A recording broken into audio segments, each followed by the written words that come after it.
Welcome, good morning, and welcome to everyone. Let me say a warm welcome to another of the Jamaica Cancer Society Dr. Joseph St. Elmo Hall Memorial Lecture Series. As you know, these lecture series are formally just the Dr. Joseph St. Elmo Hall Lecture Series, but until its passing on October the 14th, 2016, was then renamed the Dr. Joseph St. Elmo Hall Memorial Lecture Series. And this virtual meeting is the second of its kind since our pandemic. We had one last year in a similar manner, and it's our second virtual meeting.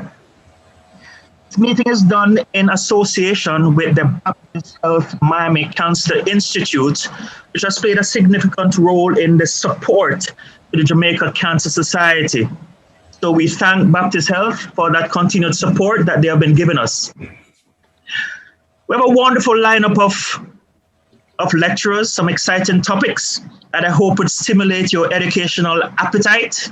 So let's sit tight and relax as we take you through this discussion. Just some housekeeping matters. Please keep all mics and cameras off, please.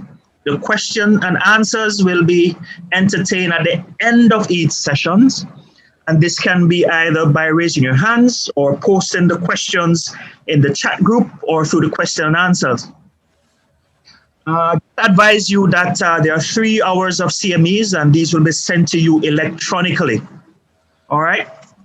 So let's kick off as we invite our Assistant Acting Executive Director of the Jamaica Cancer Society, Mr. Michael Leslie, who will bring us word from the Jamaica Cancer Society. Mr. Leslie. Thank you very much, Dr. Banbury. Let me say good morning to all our participants this morning. And we're happy to have you on at our Dr. Joseph St. Elmo Hall Memorial Lecture. Dr. Hall joined the Jamaican Society in 1968, having been appointed a lecturer in OB/GYN at the University of West Indies. Dr. Hall started seeing patients with abnormal cytology reports at the Cancer Society from as far back as 1972, and he became the official gynecologist of the Jamaican Society in 1974. Dr. Hall, he actually was the person who introduced the first colposcopy machine in Jamaica in 1978. Now, Dr. Hall worked assiduously in those years for the Jamaican Society in our pap smear program. And he was actually on the board of directors for many, many years until his passing in 2016. So the Jamaica Cancer Society thought it fit, to continue and to recognize his work in this field. We continue to have this series on cervical cancer. And today, we continue the work of Dr. Hall by presenting a number of knowledgeable and experienced medical professionals who are with us today to speak on different areas of cervical cancer. So without ado, sit back, relax, and enjoy and see what our presenters have to offer today. We have a number of presenters in Dr. Tamu Davidson. We have also Dr. Troy Gatcliffe from the Baptist Health Miami Conference Center Institute, Dr. Daley, Dr. Medley, Dr. Hylton, and our own Dr. Wendell Guthrie. So without ado, I'll pass back over to Dr. Banbury, who will guide us through this morning's proceedings. Thank you all, and have a good day.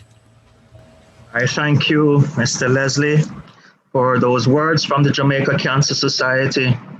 Our first speaker, well known to us, Dr. Tamu Davidson, is the first head of the Chronic Disease and Injury Department at the Caribbean Public Health Agency, CARPA. He has regional responsibility for the prevention and control of non-communicable diseases, including injuries, food securities, and nutrition. For joining CARPA, Dr. Davidson worked as a medical doctor and public health specialist for a combined 24 years in both urban and rural Jamaica at every level of the health system. Her career in medicine spans several public health programs, and she played a key role in the development of Jamaica's first national non-communicable disease and cancer prevention and control plan. Dr. Davidson also taught epidemiology and non-communicable disease prevention and control in the Master of Health Public Health program at the University of Technology, School of Public Health and Health Technology. Ladies and gentlemen, let me invite Dr. Davidson to give her talk. Dr. Davidson. I'm really happy to be here today, representing the CARPA, the Caribbean Public Health Agency. And I really want to thank the Jamaica Cancer Society for inviting us today. At this time, I'm going to share my screen. And I will be presenting to you on the cervical cancer in the Caribbean, where we know. So imagine this, a Caribbean where cervical cancer is eliminated as a public health problem. This would be really great. Is it possible?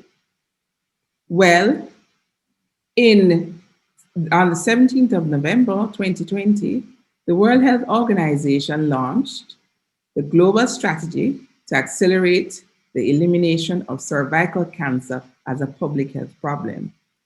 This was a vision of a world where cervical cancer is eliminated as a public health problem.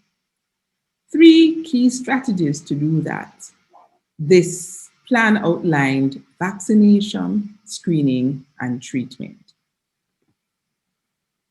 So what does elimination mean?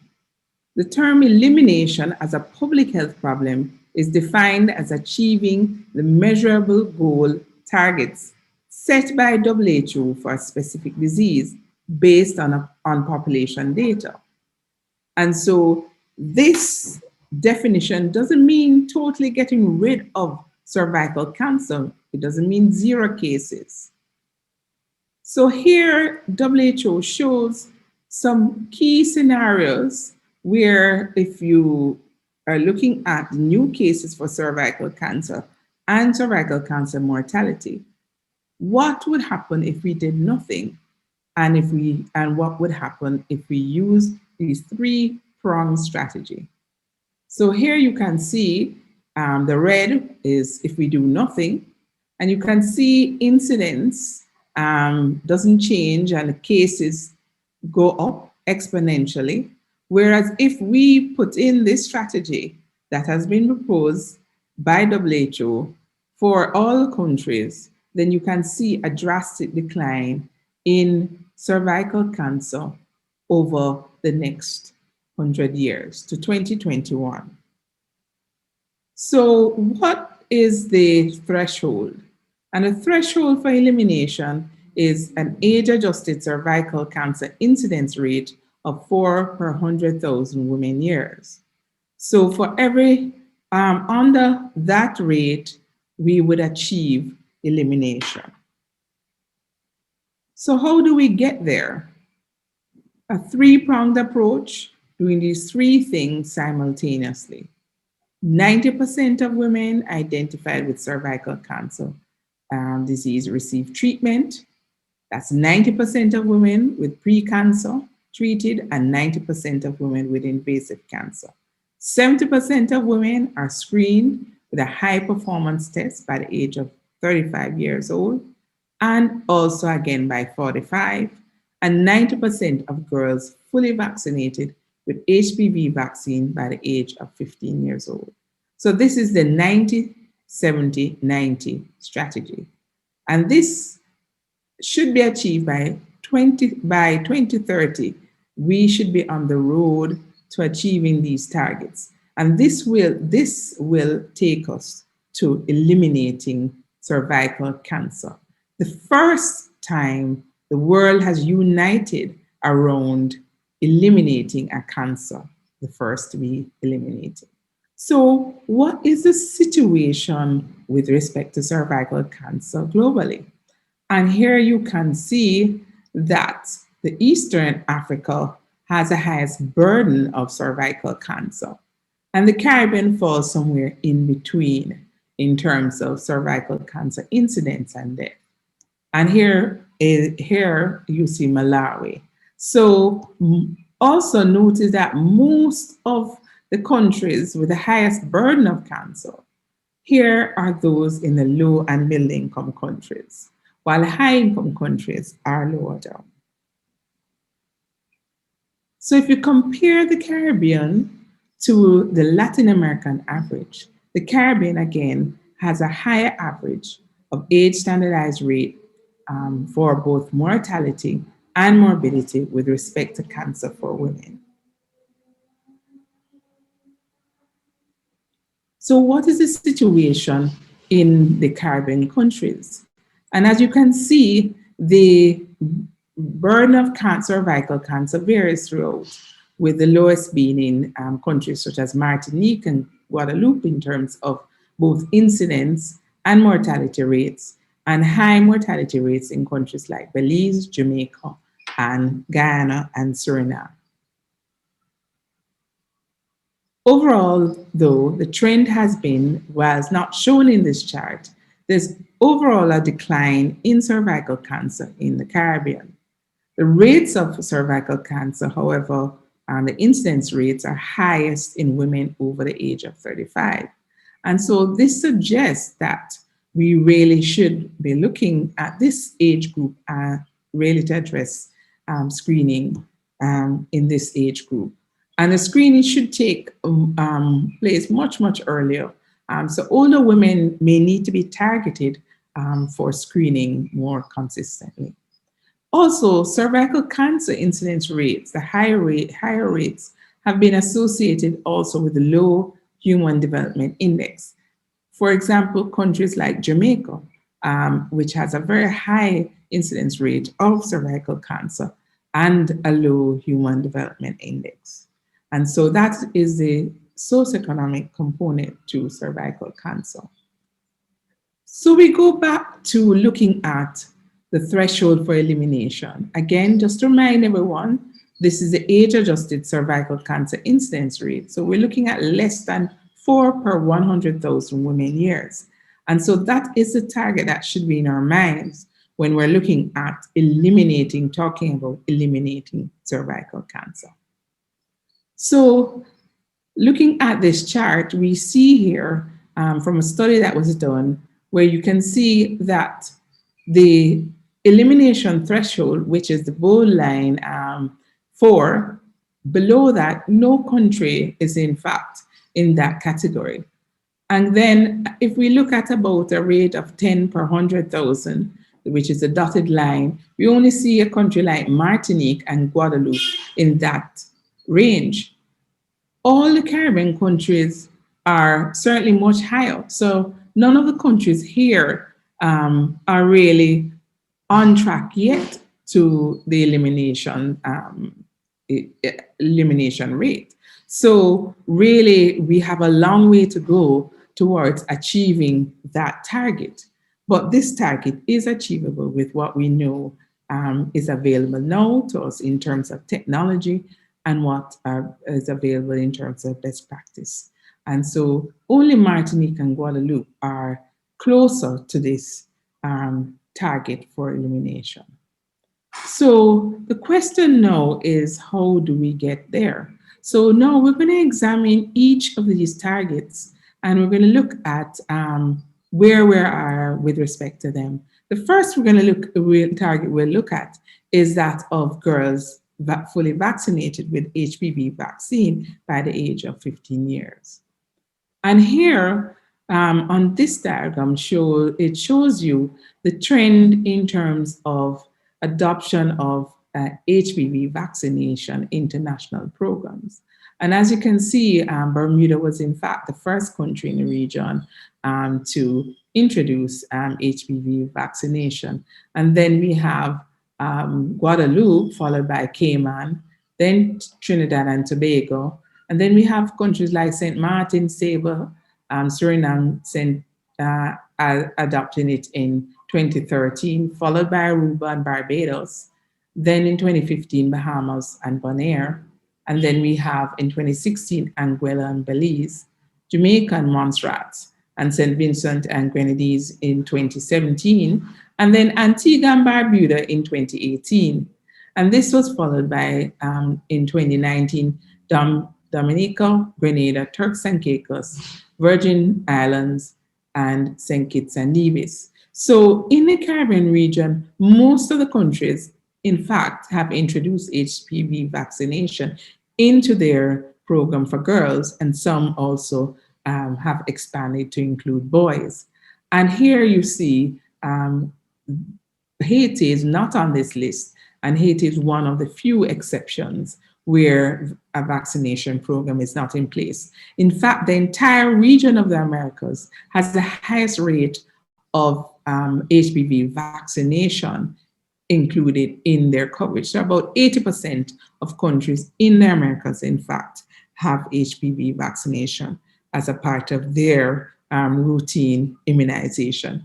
And so this is a critical advancement in terms of addressing cervical cancer.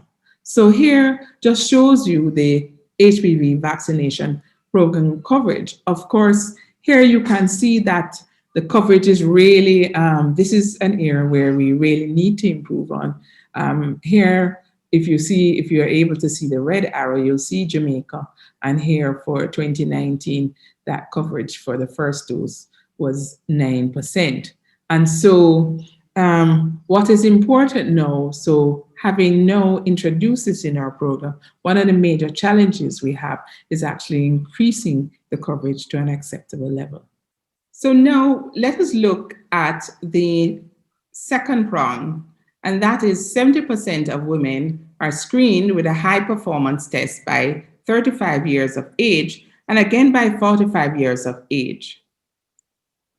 So looking at the availability of cervical cancer screening, we're looking at high performance tests, and that would include the HPV DNA testing. Here we see countries like Barbados, Bermuda, Cayman Islands, and Trinidad and Tobago that have HPV DNA tests. This study was actually done in the Caribbean in 2013, and so that picture may have changed. So we already have countries that have included HPV DNA testing, and this is where we want to shift towards this high performance test. So a third and final prong, to get there is looking at the whole aspect of treatment. So we want to have 90% of women identified with cervical cancer disease receiving treatment. That's 90% of those with pre-cancer treated and 90% of women with invasive cancer managed. So where are we now?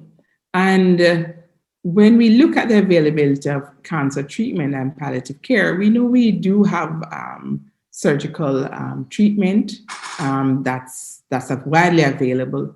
But looking at radiotherapy centers, as you can see here, of course, the larger countries have most of the radiotherapy centers.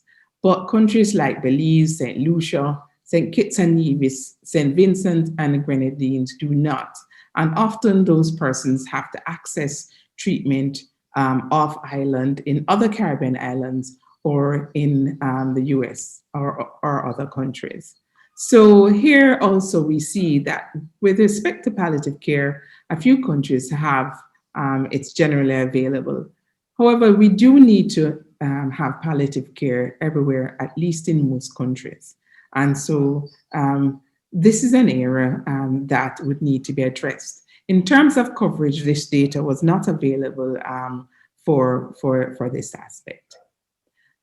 Another component, while not included in the 90-70-90 target, what is critical for monitoring and evaluation and to ensure that we are able to track these targets and have data and evidence to see whether the incidence of cervical cancer is decreasing is the need for population-based registries. And so you see here, in terms of the Caribbean cancer registries that are available, we have what we call high-quality population-based cancer registries, and then we have those that are under development. And here you see there are not many of them in place. Puerto Rico was the first one to have a cancer registry in the Caribbean, and then followed by Jamaica, which has a subpopulation high-quality cancer registry, population-based cancer registry, and Cuba. And then, as you can see, we have a couple of registries which are under development. Some are much older than the others as well. And there is a momentum that's gaining with respect to cancer registry. And this is an area that the Caribbean Public Health Agency, CARPHA, has been working with partners such as IARC, the National Cancer Institute, and NASAR in what we call the IARC Cancer Registry Hub, which is a Caribbean hub that brings together these partners, being implemented by CARPHA to strengthen population-based cancer registries throughout the Caribbean. And so we've been working together as partners to really ensure that this is in place. So a population-based cancer registry is a critical component of any comprehensive cancer control plan and strategy, because this is the evidence that will drive what we do in practice, and will tell us whether we're meeting the targets and we're on track towards elimination. So what are some of the barriers that we've found with respect to the program in general? So lack of knowledge about cervical cancer has been a barrier. Many women don't understand. There are a lot of misunderstanding and myths. Some think that you have to be in pain to get screened. You have to have symptoms, to be screened. So these are just some of the myths. There are also the procedural barriers, the health professionals. So depending on how the health professional has actually done the procedure with the patient may or may not come back. Whether the health professional recommends screening, that relationship with the health professional and the patient is very important. Also location, if it is the persons live too remote or too far away from the service, many of them may not access that service. Also, emotional barriers play a very important role.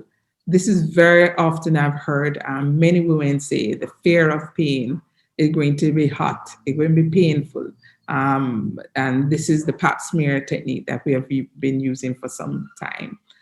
Embarrassment, a lot of fears, a fear of cancer. So some, in fact, do the test and don't want to come back for the results because they fear what the results may say. There's shame as well. There are also other practical barriers, cognitive barriers, perceived risk. Some don't see themselves as at risk. They have no symptoms, so they don't think it's important to really come in and get tested or screened. And then there are sociocultural and religious barriers why persons may not get screened for cervical cancer or even access treatment services. And then, of course, there are those structural barriers such as it's just too time consuming, just not enough time to do it. It's going to be too expensive, too costly. And then the fact about transportation, not having access to transportation to get to the treatment site or to the screening site. So some people do get screened, get back their results, are referred for further diagnostic testing or even for treatment and don't turn up. And these are just some of the key barriers that you may find and may have throughout the program. And they can vary from country to country throughout the Caribbean based on what the data has been saying and research. So coming back to looking at addressing cervical cancer towards elimination, This is again a three-pronged strategy, and here shows the life course approach. So this means that cervical cancer prevention and control really should be something that should be throughout the life cycle of a woman, and starting from girls from the age 9 to 14 years, and also including girls and boys as appropriate. You need to do health information, give health education around sexual education, around tobacco use, around condom promotion and provision, which is all age appropriate. Male circumcision is something that should be discussed and looked at. So all of this, the primary prevention starts very early.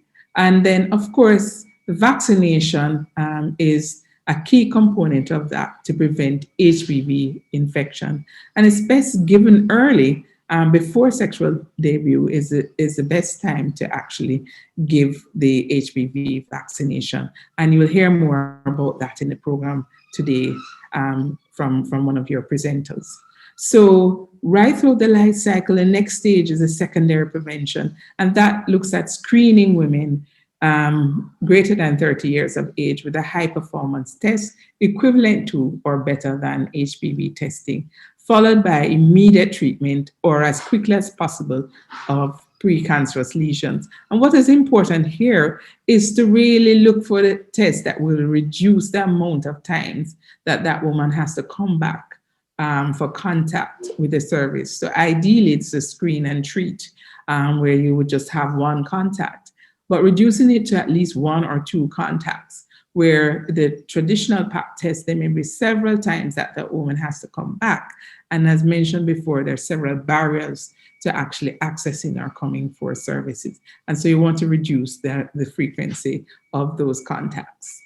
Then you have tertiary prevention. So all women, as needed, should receive treatment for invasive cancer at any age. And these are just a range of treatment modalities that are available, and that will depend on the case in front of you. So what do we need to do to really get to 90, 70, 90 to meet these targets? And here the global strategy shares some key things on each area, from really trying to ensure that HPV vaccination is efficient, affordable. We're using new technology to do it.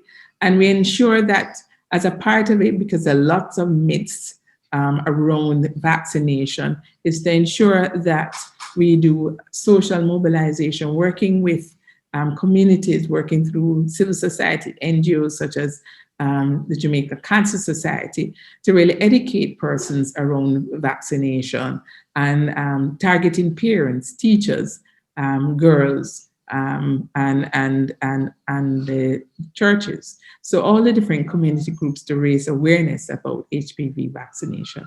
And of course, to innovate to improve effective delivery. Thirdly, in order to improve on screening, we really need to integrate these services into primary care, and again, look at as far as possible to use a screen and treat approach. So this is going to be important components that need to be addressed.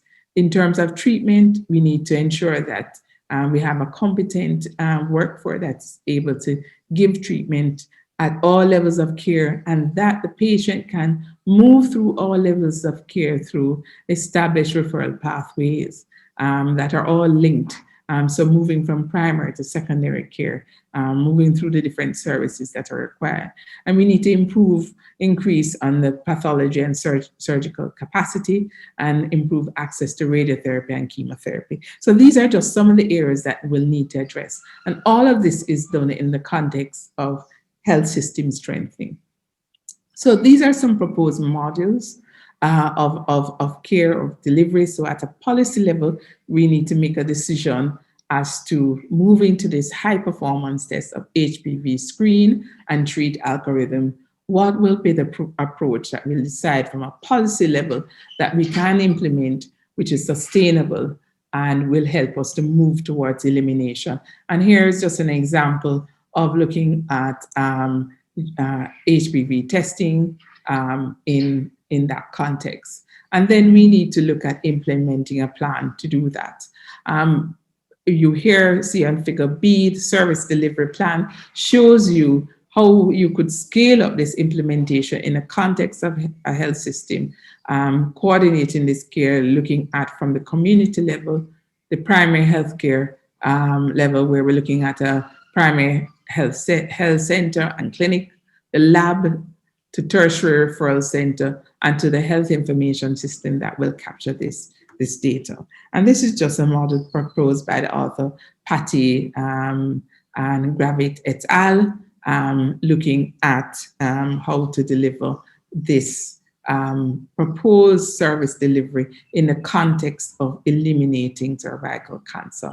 And here would be done at each level, the need for this leadership, both at national and international level, the country level, at the service delivery level, working in tandem with community involvement, working with the different partners, both private sector, NGO, and other partners. So in looking at the steps towards elimination, some key things that I think need to be done. One is we need to establish these multi-sectoral coordination leadership teams, and they should really come together and firstly need to do a national assessment of where you are with your cervical cancer prevention and control program in the context of elimination. And that would look at looking at country-specific elimination scenarios.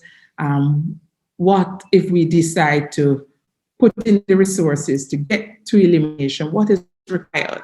Where we know is required to get there in terms of investment in resources. And so looking at an investment case would be a good approach to do that. Once we have that information, then we should look to update our existing plan and ensure that, so whether it's a cancer plan or NCD plan, that we have cervical cancer embedded in or it's a standalone plan, this plan should be integrated into the overall health plan and development plan. And then this should be done in the context of universal health coverage, a focus on primary care, and also taking a public health approach and a life course approach. That is throughout the entire life cycle, thinking from children right up to adulthood with respect to women. And so I just want to highlight a major ingredient in the next step is to ensure the highest political commitment. And there has been political commitment in our context. So in the Caribbean, we have the Spouses of CARICOM Leaders Action Network, where their mission is a Caribbean free from HIV, gender-based violence, teenage pregnancy, and cervical cancer is one of their major priorities. We also have the CARICOM heads in 2018 at their 39th regular meeting in Jamaica. They prioritize promoting the elimination of cancer of the cervix as a priority. We also have the health ministers of Americas who have committed to this. And of course, at the launch of the global strategy in November of 2020, 194 countries adopted this resolution at the World Health Assembly. So there's no lack of high-level political commitment. We need to translate that into action. We have our Caribbean cancer societies, which have really rallied around and have been advocates for moving this agenda forward. And the Healthy Caribbean Coalition also penned a letter to the CARICOM heads, really urging that we support and move this strategy forward. So achieving the 90-70-90 targets by 2030 would result in over 62 million cervical cancer deaths averted by 2120. And so we now have on the horizon a vision for the Caribbean, a vision for the world to eliminate cervical cancer. The first time the world has come together to eliminate a cancer. This can become a reality. And so some take-home points. The incidence of cervical cancer has been declining in the Caribbean, even though the rates are high and really much higher than the global average. So for the first time, we can, however, eliminate a cancer. In order to do that, we need to achieve the 90-70-90 targets. That's around vaccination, screening, and treatment. We can see by doing achieving these three targets and working towards them simultaneously, because we need to work towards them in tandem to really achieve this at a large scale. So we need to go full speed ahead. We need to move ahead in really scaling up to address cervical cancer and eliminate cervical cancer. This is not a destination yet, it's a journey towards this destination. So Caribbean countries will need to scale up their response to get on track to elimination. So I leave you with the words of the head of the Caribbean Public Health Agency, Dr. Joy St. John, in her message for World Cancer Day this year. Cervical cancer is perhaps the most preventable cancer through education, screening, early detection, treatment, and vaccination against the human papillomavirus. And Caribbean countries must work towards the elimination of cervical cancer. So let us join together and really create this vision of a cervical cancer-free Caribbean. Thank you. Thank you, Dr. Davidson, for such an interesting and informative lecture. As we look forward to this global elimination of cervical cancer, in particular in the Caribbean region, I'm sure we'll have a number of questions for you. Just to remind the participants that we will have the questions and answer at the end of the session. Our next speaker is no stranger to the Jamaica Cancer Society, no stranger to Jamaica. In fact, I think he has a deep love for Jamaica. And I think this is really due to the jerk chicken and red striped bear. But I guess you can tell me a little bit more about that. Although, born in Trinidad and Tobago and raised there, as they say, Trini to the bones. Our guest speaker, Dr. Troy Gatcliffe, earned his medical degree from the Royal College of Surgeons in Dublin, Ireland, and completed an internship and residency in obstetrics and gynecology at Boston University Medical Center in Boston, Massachusetts. Dr. Gatcliffe then joined the faculty at the University of Texas Southwestern Medical School, Parkland Hospital in Dallas, as an assistant professor, teaching in the largest obstetrics and gynecology training program in the country, and earning a National Faculty Teaching Award. He completed a fellowship in gynecologic oncology at the University of California, Irving Medical Center in Orange County, California, where his research interests included molecular signaling pathways in ovarian cancer and chemotherapy of cervical cancer. He's board certified in gynecologic oncology and obstetrics and gynecology. Dr. Gatcliffe is a fellow of the American College of Obstetrician and Gynecology and the American College of Surgeons. He offers minimal invasive surgical techniques, including robotic surgery, for all complex gynecologic and women's reproductive cancer diagnoses. He has a strong personal and professional interest in caring for patients from the Caribbean and Latin America. He has lectured throughout the West Indies and worked with public and private sector physicians in several countries to raise standard of healthcare for women with gynecological cancers. It gives me great pleasure in inviting Dr. Gatcliffe as we look forward to your lecture on recent advances in the treatment of gynecological cancer. Dr. Gatcliffe. Good morning. This is Dr. Troy Gatcliffe coming to you from the Miami Cancer Institute in Miami, Florida. It is indeed my honor and my pleasure to be here this morning to provide for you the Dr. Joseph St. Elmo Hall Virtual Memorial Lecture this year in 2021. I have come to Kingston many times to give lectures and to meet colleagues and friends. It is truly an honor to present to you this morning.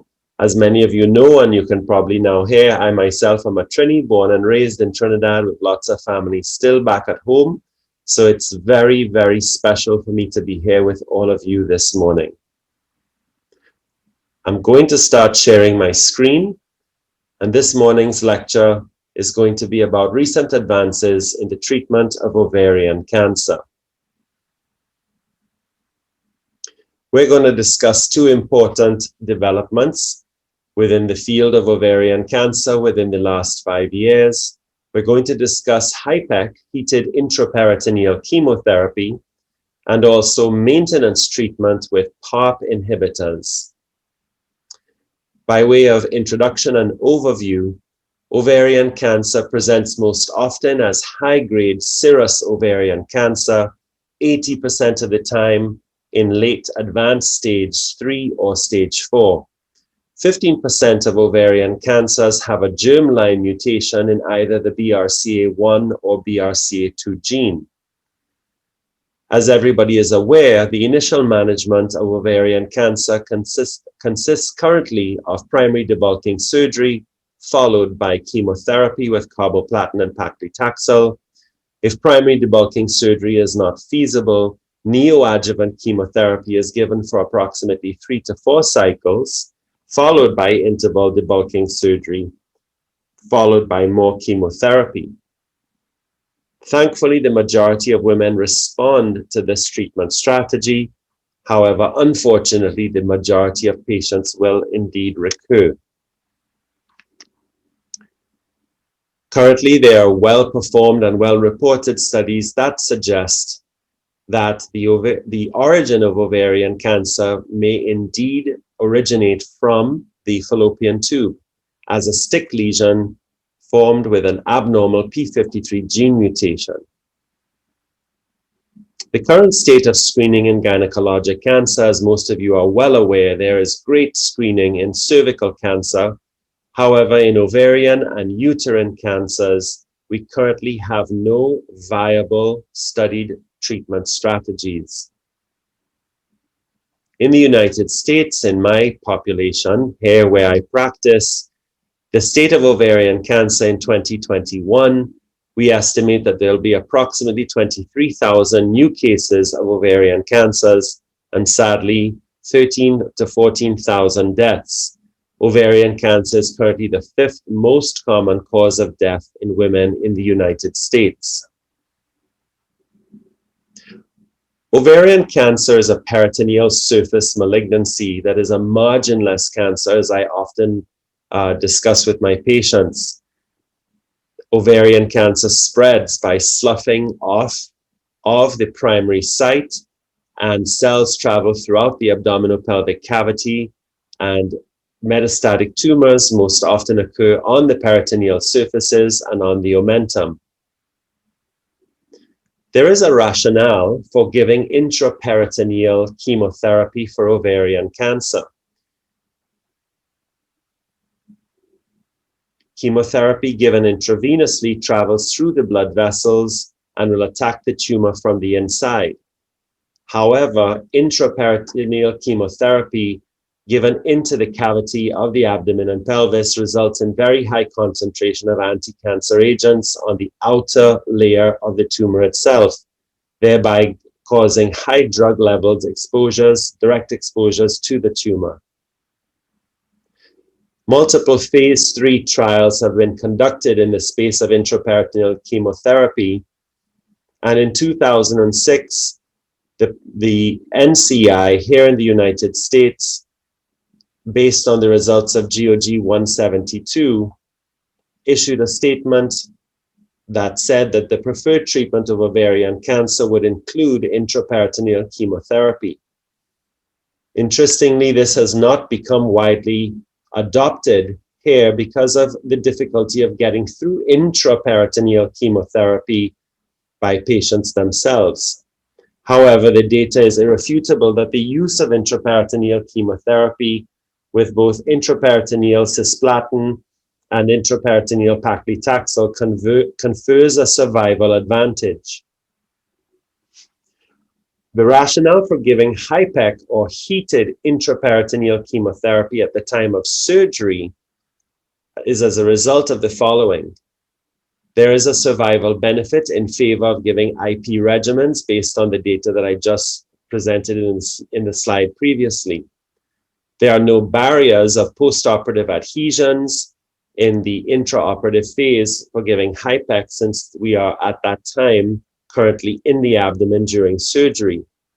There is no interval between cytoreduction and chemotherapy, as heated intraperitoneal chemotherapy is given at the time of surgery, so there is no delay of treatment. And hypothermia itself enhances the effect of chemotherapeutic agents by increasing DNA cross-linking and tumor penetration. The open technique for giving HIPEC, as shown here in a publication by Dr. Sugarbaker in the Journal of Gastrointestinal Oncology in 2017, shows the intake and outflow tubes placed into the peritoneal cavity to both circulate and remove the heated intraperitoneal chemotherapy at the time of laparotomy. Currently in our institution, when it is possible to do so and a minimally invasive approach is employed, we would use laparoscopic port sites for both the inflow and outflow of our heated intraperitoneal chemotherapy here. However, we adopt both methods depending on the surgical approach that is appropriate for the patient. Cisplatin is most commonly used and has been most widely studied to be used as the intraperitoneal agent for giving HIPEC. The mean cisplatin concentrations during HIPEC in the peritoneal cavity and plasma at a dose of 100 milligrams per meter squared compared to the same IV dose administered are shown here in the graph, showing that heated intraperitoneal chemotherapy in the orange curve confers a much higher concentration. A phase 3 study published in 2018 in the New England Journal of Medicine is the basis for which we now use HIPEC to treat ovarian cancer in the upfront setting. This particular study looked at stage 3 patients treated with neoadjuvant chemotherapy who received carboplatin and paclitaxel for at least 3 cycles and then were taken for interval debulking surgery.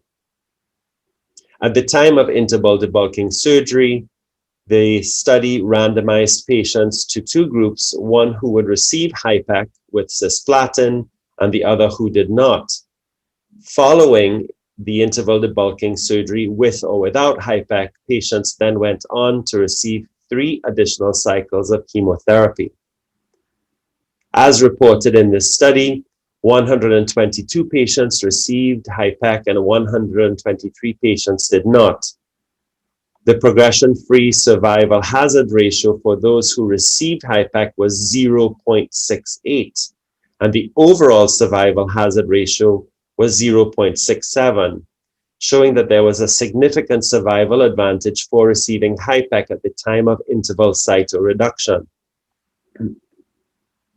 HIPEC toxicity versus non-HIPEC in the HIPEC versus non-HIPEC arms were very, very similar, with approximately 30 patients out of the 122 who did not receive HIPEC having some kind of grade 3 or grade 4 toxicity for approximately 25%, and very similarly, approximately 32 patients out of 118, 27% in the HIPEC arm. So therefore, toxicity was not significantly increased in the arm of patients who received HIPEC. Looking at the Kaplan-Meier progression-free and overall survival curves, again displayed here, these curves are separated, showing a survival advantage for the patients in red who received HIPEC versus those who did not. This then led the National Comprehensive Cancer Network to include HIPEC as a choice for patients who would receive treatment with neoadjuvant chemotherapy. And in 2019, as shown in the red box, hypothermic intraperitoneal chemotherapy or HIPEC with cisplatin can be considered at time of interval debulking surgery for stage 3 disease and is now widely becoming part of the standard of care in many centers. In case you were wondering, what about giving HIPEC at the time of primary debulking surgery when that is undertaken and appropriate for patients? This is currently an area of study and is being currently investigated. The trial prospectus was published in 2020 last year, and this is a randomized 1-to-1 trial of patients who will receive cisplatin HIPEC at the time of primary debulking surgery versus no HIPEC.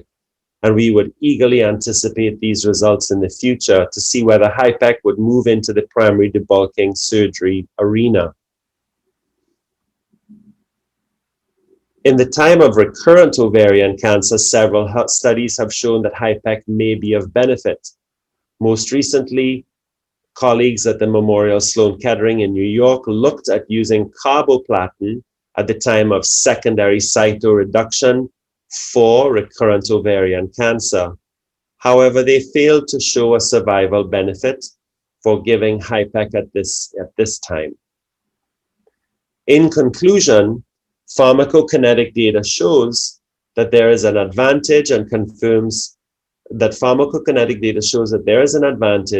and confirms low chemotherapy toxicity associated with HIPEC given at the time of interval debulking surgery. Cisplatin infiltrates tumor and forms DNA adducts in about 90 minutes, and that is indeed the protocol that we use here at MCI, where the patient completes the interval debulking surgery.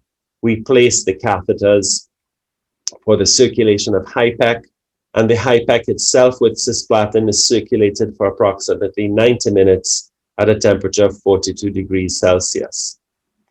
It's safe for patients treated in centers with expertise, and HIPEC is most commonly used with cisplatin and improves progression-free and overall survival in the interval cytoreductive setting. HIPEC is currently being studied in the primary debulking setting, which is under investigation, and HIPEC with carboplatin in the recurrent setting has not been shown yet to improve progression-free and overall survival. So these are very exciting developments that we have in the use of hypothermic intraperitoneal chemotherapy. There's lots more investigation happening in this arena. We look forward to future data to tell us whether HIPEC would be useful in the upfront setting. I want to switch gears now and talk a little bit about maintenance therapy in ovarian cancer after primary debulking surgery or interval debulking surgery and subsequent treatment with carboplatin and paclitaxel chemotherapy. That paradigm is currently the standard of care, and there has been much investigation recently as to what to do with these patients after the end of treatment and what maintenance strategies can be used. The PARP enzyme works on helping to repair double-stranded DNA damage in cancer cells. PARP inhibitors block the PARP enzyme and lead to cell death, as is shown in this cartoon. An important terminology to know in the understanding of PARP inhibition is homologous recombination deficiency. Cells that have homologous recombinant deficiency are also BRCA deficient, and these cells are particularly susceptible to PARP inhibition. And I'll go into this a little bit more in the next slide. TCGA data, which has heavily analyzed thousands of samples of ovarian cancers, tells us that approximately half of ovarian cancers have homologous recombinant deficiency, or HRD. Many of these cancers, as we know, carry either a germline, a somatic, or a BRCA methylation. genetic loss. Approximately 15% of patients will carry a germline BRCA mutation. Another 7% will contain a somatic mutation in their tumors, and approximately 11% of patients will contain a BRCA mutation by methylation. Other genes that confer homologous recombinant deficiency are shown on the diagram. And as you can see, approximately half of ovarian cancers have no homologous recombinant deficiency, often termed homologous recombinant proficient. The SOLO-1 trial was a trial that was ultimately presented, published, and FDA approved for use in 2018. It was a phase 3 trial of olaparib in newly diagnosed stage 3 and stage 4 high-grade serous or endometrioid ovarian cancers. Patients were randomized 2-to-1 to receive either olaparib as maintenance treatment at the dose of 300 milligrams BID or to receive a placebo. One of the most convenient things about PARP inhibitors is that they are indeed oral. At the time in 2018, the seminal trial, SOLO-1, published by Dr. Moore in the New England Journal of Medicine, opened the field for maintenance olaparib in patients with newly diagnosed ovarian cancer. And for those of you who understand Kaplan-Meier curves, and I'm sure many of you are very familiar with progression-free survival curves, a curve of this nature has not been seen as a result of an ovarian cancer treatment in decades. This was one of the most exciting things that many of us in the field of gynecologic oncology had seen in an extremely long time, with widely divergent curves showing a significant survival advantage for those who received olaparib. Again, looking again at the same curve, the phase 3 SOLO-1 trial showed at 5 years' time, there was a significant progression-free survival advantage conferred by receiving olaparib.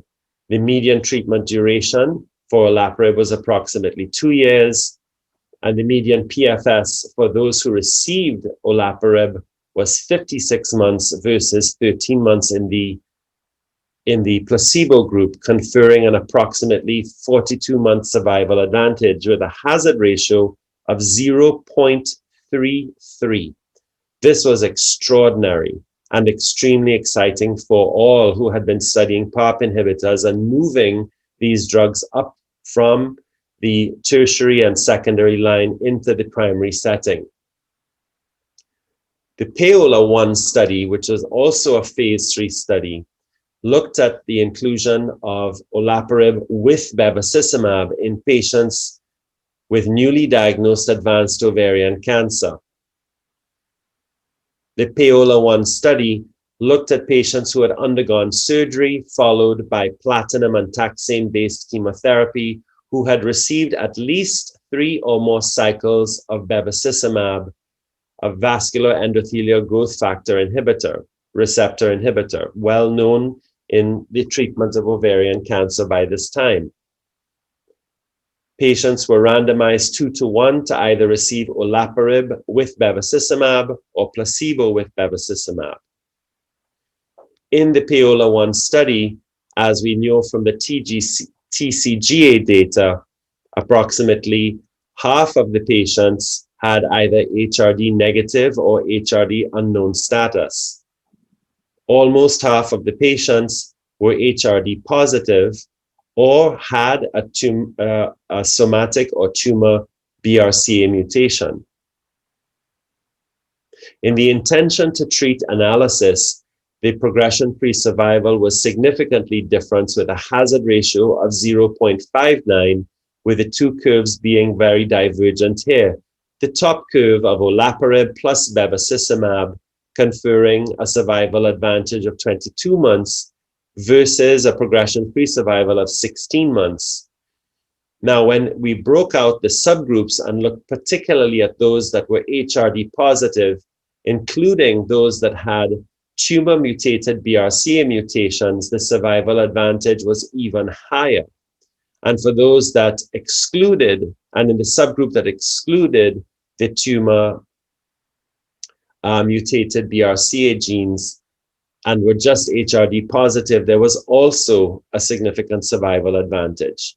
So in other words, once we looked at the subgroup analysis of those that had BRCA tissue mutations or somatic mutations and were HRD positive, the survival advantage was approximately 10 months. In a similar look at those without the tumor mutated BRCA but were HRD positive, the survival advantage was almost as good. However, in the HRD negative patients, there was very little survival advantage, and this was not statistically significant as it crossed 1. Lastly, I want to discuss the PRIMA study, which is a study, again, of a PARP inhibitor, niraparib, a different PARP inhibitor, in patients with newly diagnosed advanced ovarian cancer. This was presented and subsequently published in 2019 and 2020. The PRIMA trial design looked at patients with newly diagnosed ovarian cancer and randomized them 2-to-1 to receive the oral PARP inhibitor niraparib versus placebo. The primary endpoint of the study was progression-free survival, and a key secondary endpoint was overall survival. The overall results of the PRIMA study in the overall population showed an approximately 5.5-month survival advantage for those that received niraparib versus placebo. Again, this is looking at the overall study population, and this is progression-free survival. Once again, though, one breaking out those that were HRD positive, there was an over 10-month, almost 11-month survival, more than 11 months, survival advantage for those that were HRD positive, conferring a significant advantage for those who received niraparib. The results of the PRIMA study broken down another way, looking at whether niraparib is better with the confidence intervals here at 1 versus placebo. Those that had BRCA mutations had the best survival advantage. Those without BRCA mutations who were homologous recombinant deficient did almost as well. And those that were homologous recombinant proficient or HRD negative still also had some survival advantage. Looking across at both the Paola and PRIMA studies side by side, even though they are different, the Paola 1 study, remember, was for those that received chemotherapy with bevacizumab, followed by olaparib and bevacizumab, so continuing olaparib and bevacizumab. And the PRIMA study looked at advanced ovarian cancer and those that received the oral PARP inhibitor niraparib versus placebo. The two studies had slightly different durations of maintenance, with the Paola study looking at 2 years receiving olaparib and bevacizumab, whereas the PRIMA study looked at least 3 years or more. Again, here are the median PFS differences between the two studies, showing that those that received a PARP inhibitor, whether it be olaparib with bevacizumab in the Paola 1 study, or niraparib alone in the PRIMA study, had a significant survival advantage if they were HRD positive, and also some survival advantage, although not at all that robust, if they were HRD negative. An important word about PARP inhibitors is that there is myelodysplastic syndrome and acute myeloid leukemia associated with the use of PARP inhibitors. And a large safety meta-analysis of all of the PARP trials currently published to date was published in January of this year in Lancet Hematology. Thankfully, the findings of the study showed that the incidence of myelodysplastic syndrome and acute myeloid leukemia across PARP groups was less than 1% and less than 0.5%, respectively. myelodysplastic syndrome and acute myeloid leukemia are indeed associated with PARP inhibitors, but thankfully their incidence is very low. The interpretation of this large meta-analysis shows that PARP inhibitors, of course, do increase the risk of MDS and AML versus placebo. These delayed and often lethal adverse events should be studied further to improve clinical understanding, particularly in the upfront frontline maintenance setting.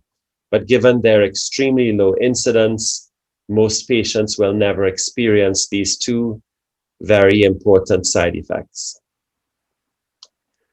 Our current treatment approach here in looking at the use of PARP inhibitors at the Miami Cancer Institute shows that we will begin with primary debulking surgery if feasible, else we will plan interval debulking surgery after approximately 3 to 4 cycles of chemotherapy. If patients are high risk, stage 4 patients, suboptimally debulked patients in stage 3, patients with large volume ascites or unresectable patients, we would consider adding bevacizumab to their either upfront or post-operative adjuvant treatment.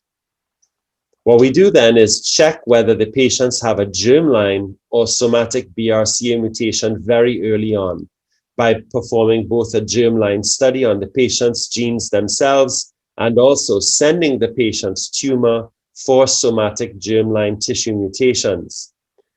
If the patient either has a germline or a somatic BRCA mutation, they would be placed on olaparib maintenance following carbotaxol, regardless of whether they receive bevacizumab.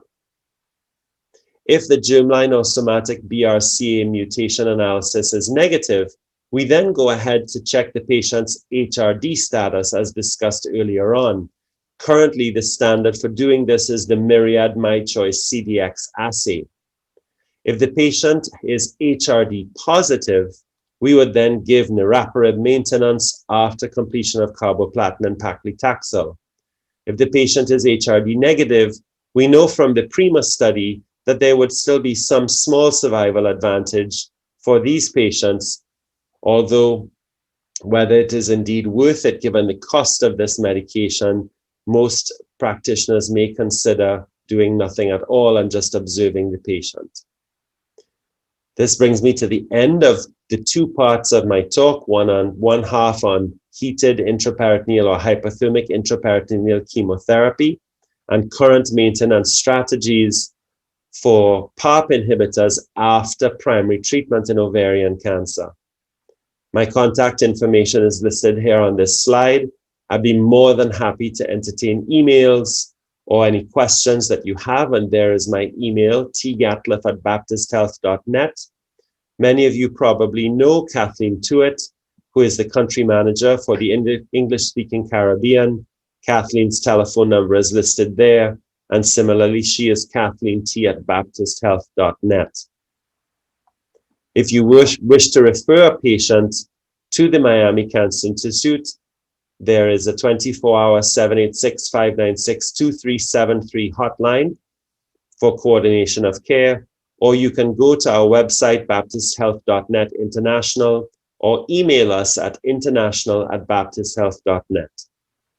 I just wanted to say again what a pleasure it has been to have been here with you guys this morning. I hope that you enjoy the remainder of your conference, and I want to thank you sincerely for having me to lecture today. Thank you, Dr. Gatcliffe, for a very informative, very interesting talk on ovarian cancer and the advances in the management of ovarian cancer, a neighbor and friend of the cervix. Thank you very much. Again, we'll accept all questions at the end of the session.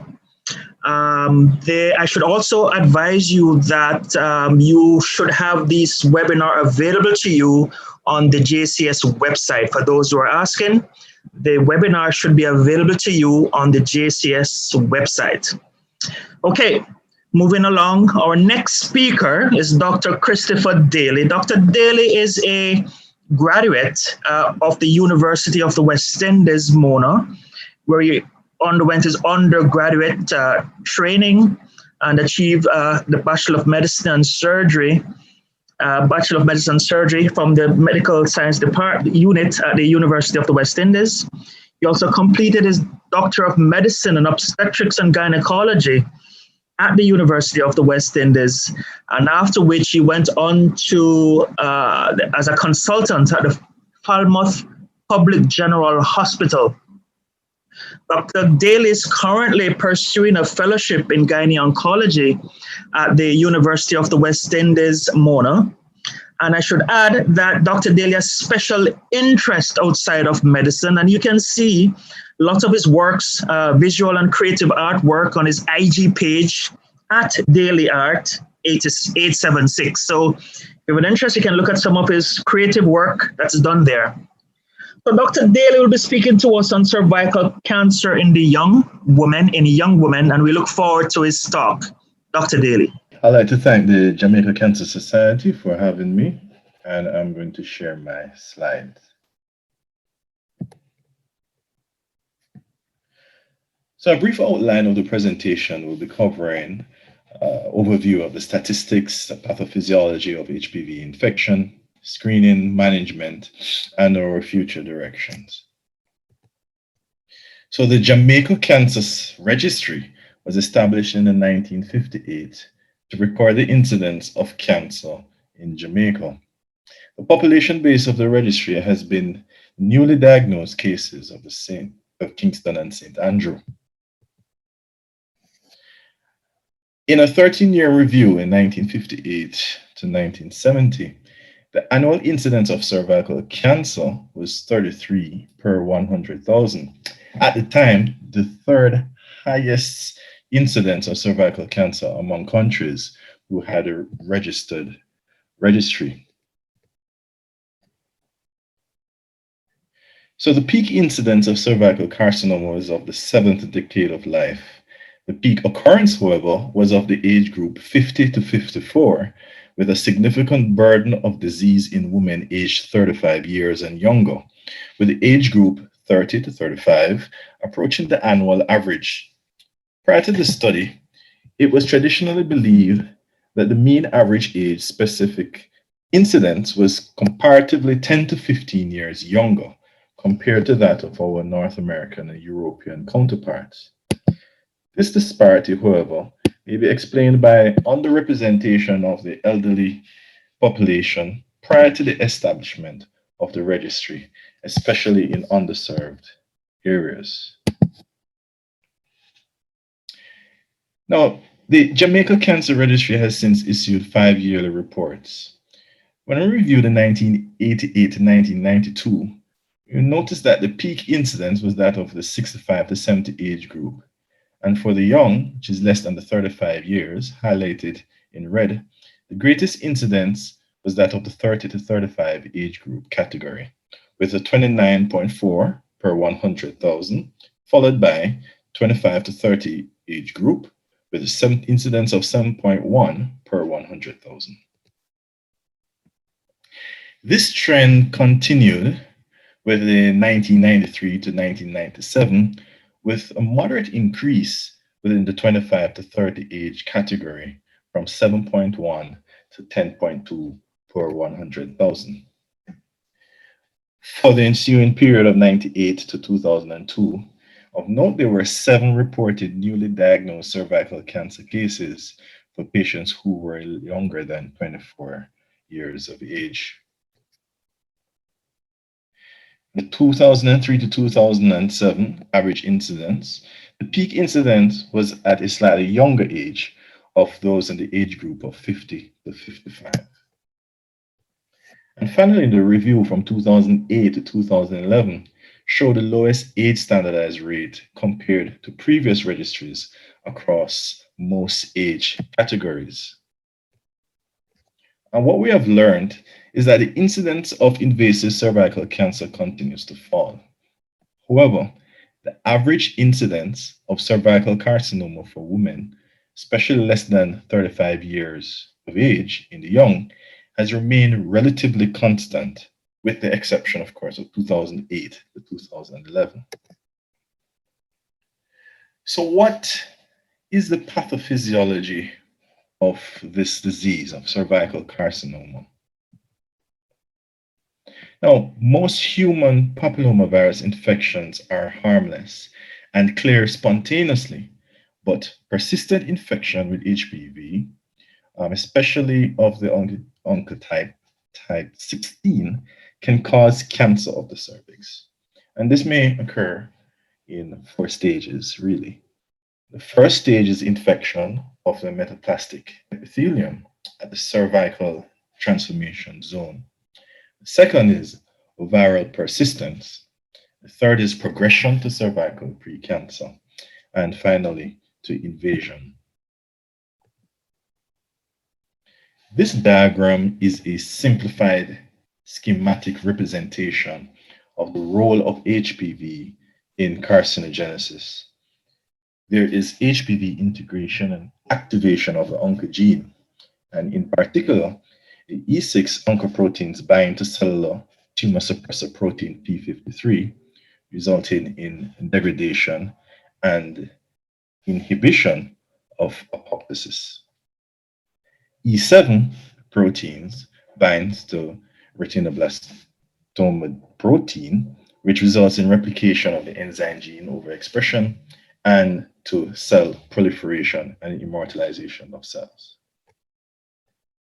So most HPV infection is cleared within 2 years, but if persistent, the transition to intraepithelial neoplasia usually occurs within the first 5 to 10 years. However, the infection to CIN3 or pre-invasive disease can be short, 5 years, or peaking up to 30 years. The pathophysiology, therefore, may not always favor, at the very least, the carcinogenesis with respect to the young patient. Now, in a prospective study of type-specific HPV and the risk of cervical neoplasia, HPV 16 was found to be the greatest risk factor for developing precancerous lesions. In a 16-year follow-up, the risk of CIN3 with HPV 16 was 14.6% in women who were younger than 30 years versus 8.5% in women over 30. So the cumulative probability of having a precancerous lesion when you're less than 30 years in the young is greater with HPV 16 infection, especially also when compared to women who are older than 30 years of age. Now, locally, look at the HPV prevalence.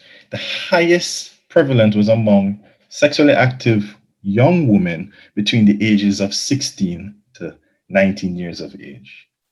HPV 16, again, was the most common oncogenic genotype. Now, at the National Women's Hospital in New Zealand, treatment of CIN3 was withheld from a substantial number of women between 1965 and 74 as part of, now we realize, an unethical clinical study, which led to the hallmark of the Cartwright inquiry. However, there were lessons learned, and reviews of the findings, however, gave insight to the progression of cervical cancer from these precancerous lesions.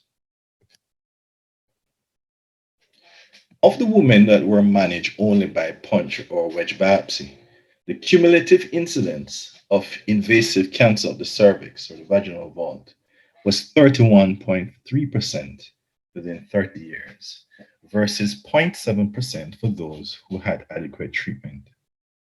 However, this timeline for progression of CIN3 varies and is mostly uncertain, and so, therefore, the role of HPV carcinogenesis in the young requires further studies. Now, on to the matter of screening. The big question is screening an effective strategy in the prevention of cervical cancer in the young. Now, in a multi-center prospective study, looked at the effect of cervical screening in the incidence of cervical cancer in the young patient. And they looked at the odds ratio of cervical cancer screening versus unscreened women as a function of age. And the odds ratio increases with decreasing age and are greater than 1 for those screened at age 20 to 22. So in simple terms, and in other words, the impact of screening in reducing the risk of cervical cancer is significantly less.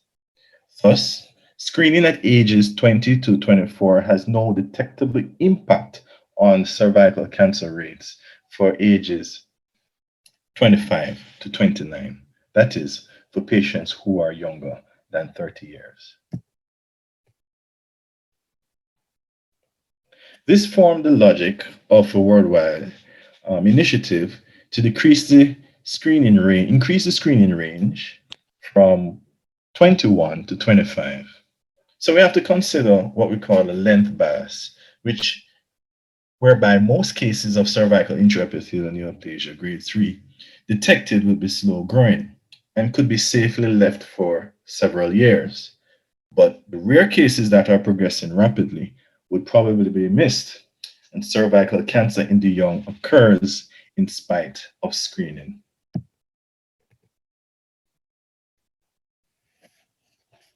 So how do we manage these patients? Well, simply put, the approach to treatment is really dependent upon, as generally in all ages, the stage of the disease, lymph node status, and lymphovascular space invasion. But in particular for the young woman, there always are concerns mainly of fertility desires and how it affects sexual function. So, fertility sparing treatment is of paramount importance in the young, and it is especially challenging though, especially in locally advanced disease, where proven modalities such as chemoradiotherapy may cause less tolerated adverse effects on fertility and sexual function.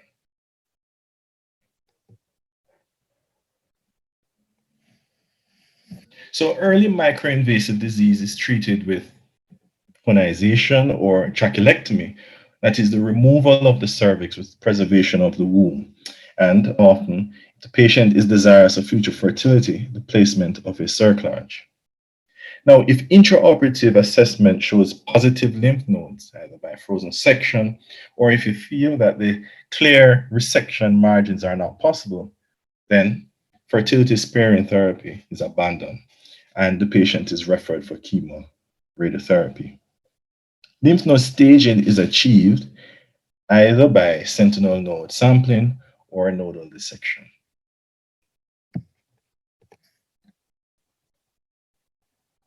So the contraindications are those subtypes such as the neuroendocrine carcinomas or non-HPV related adenocarcinomas.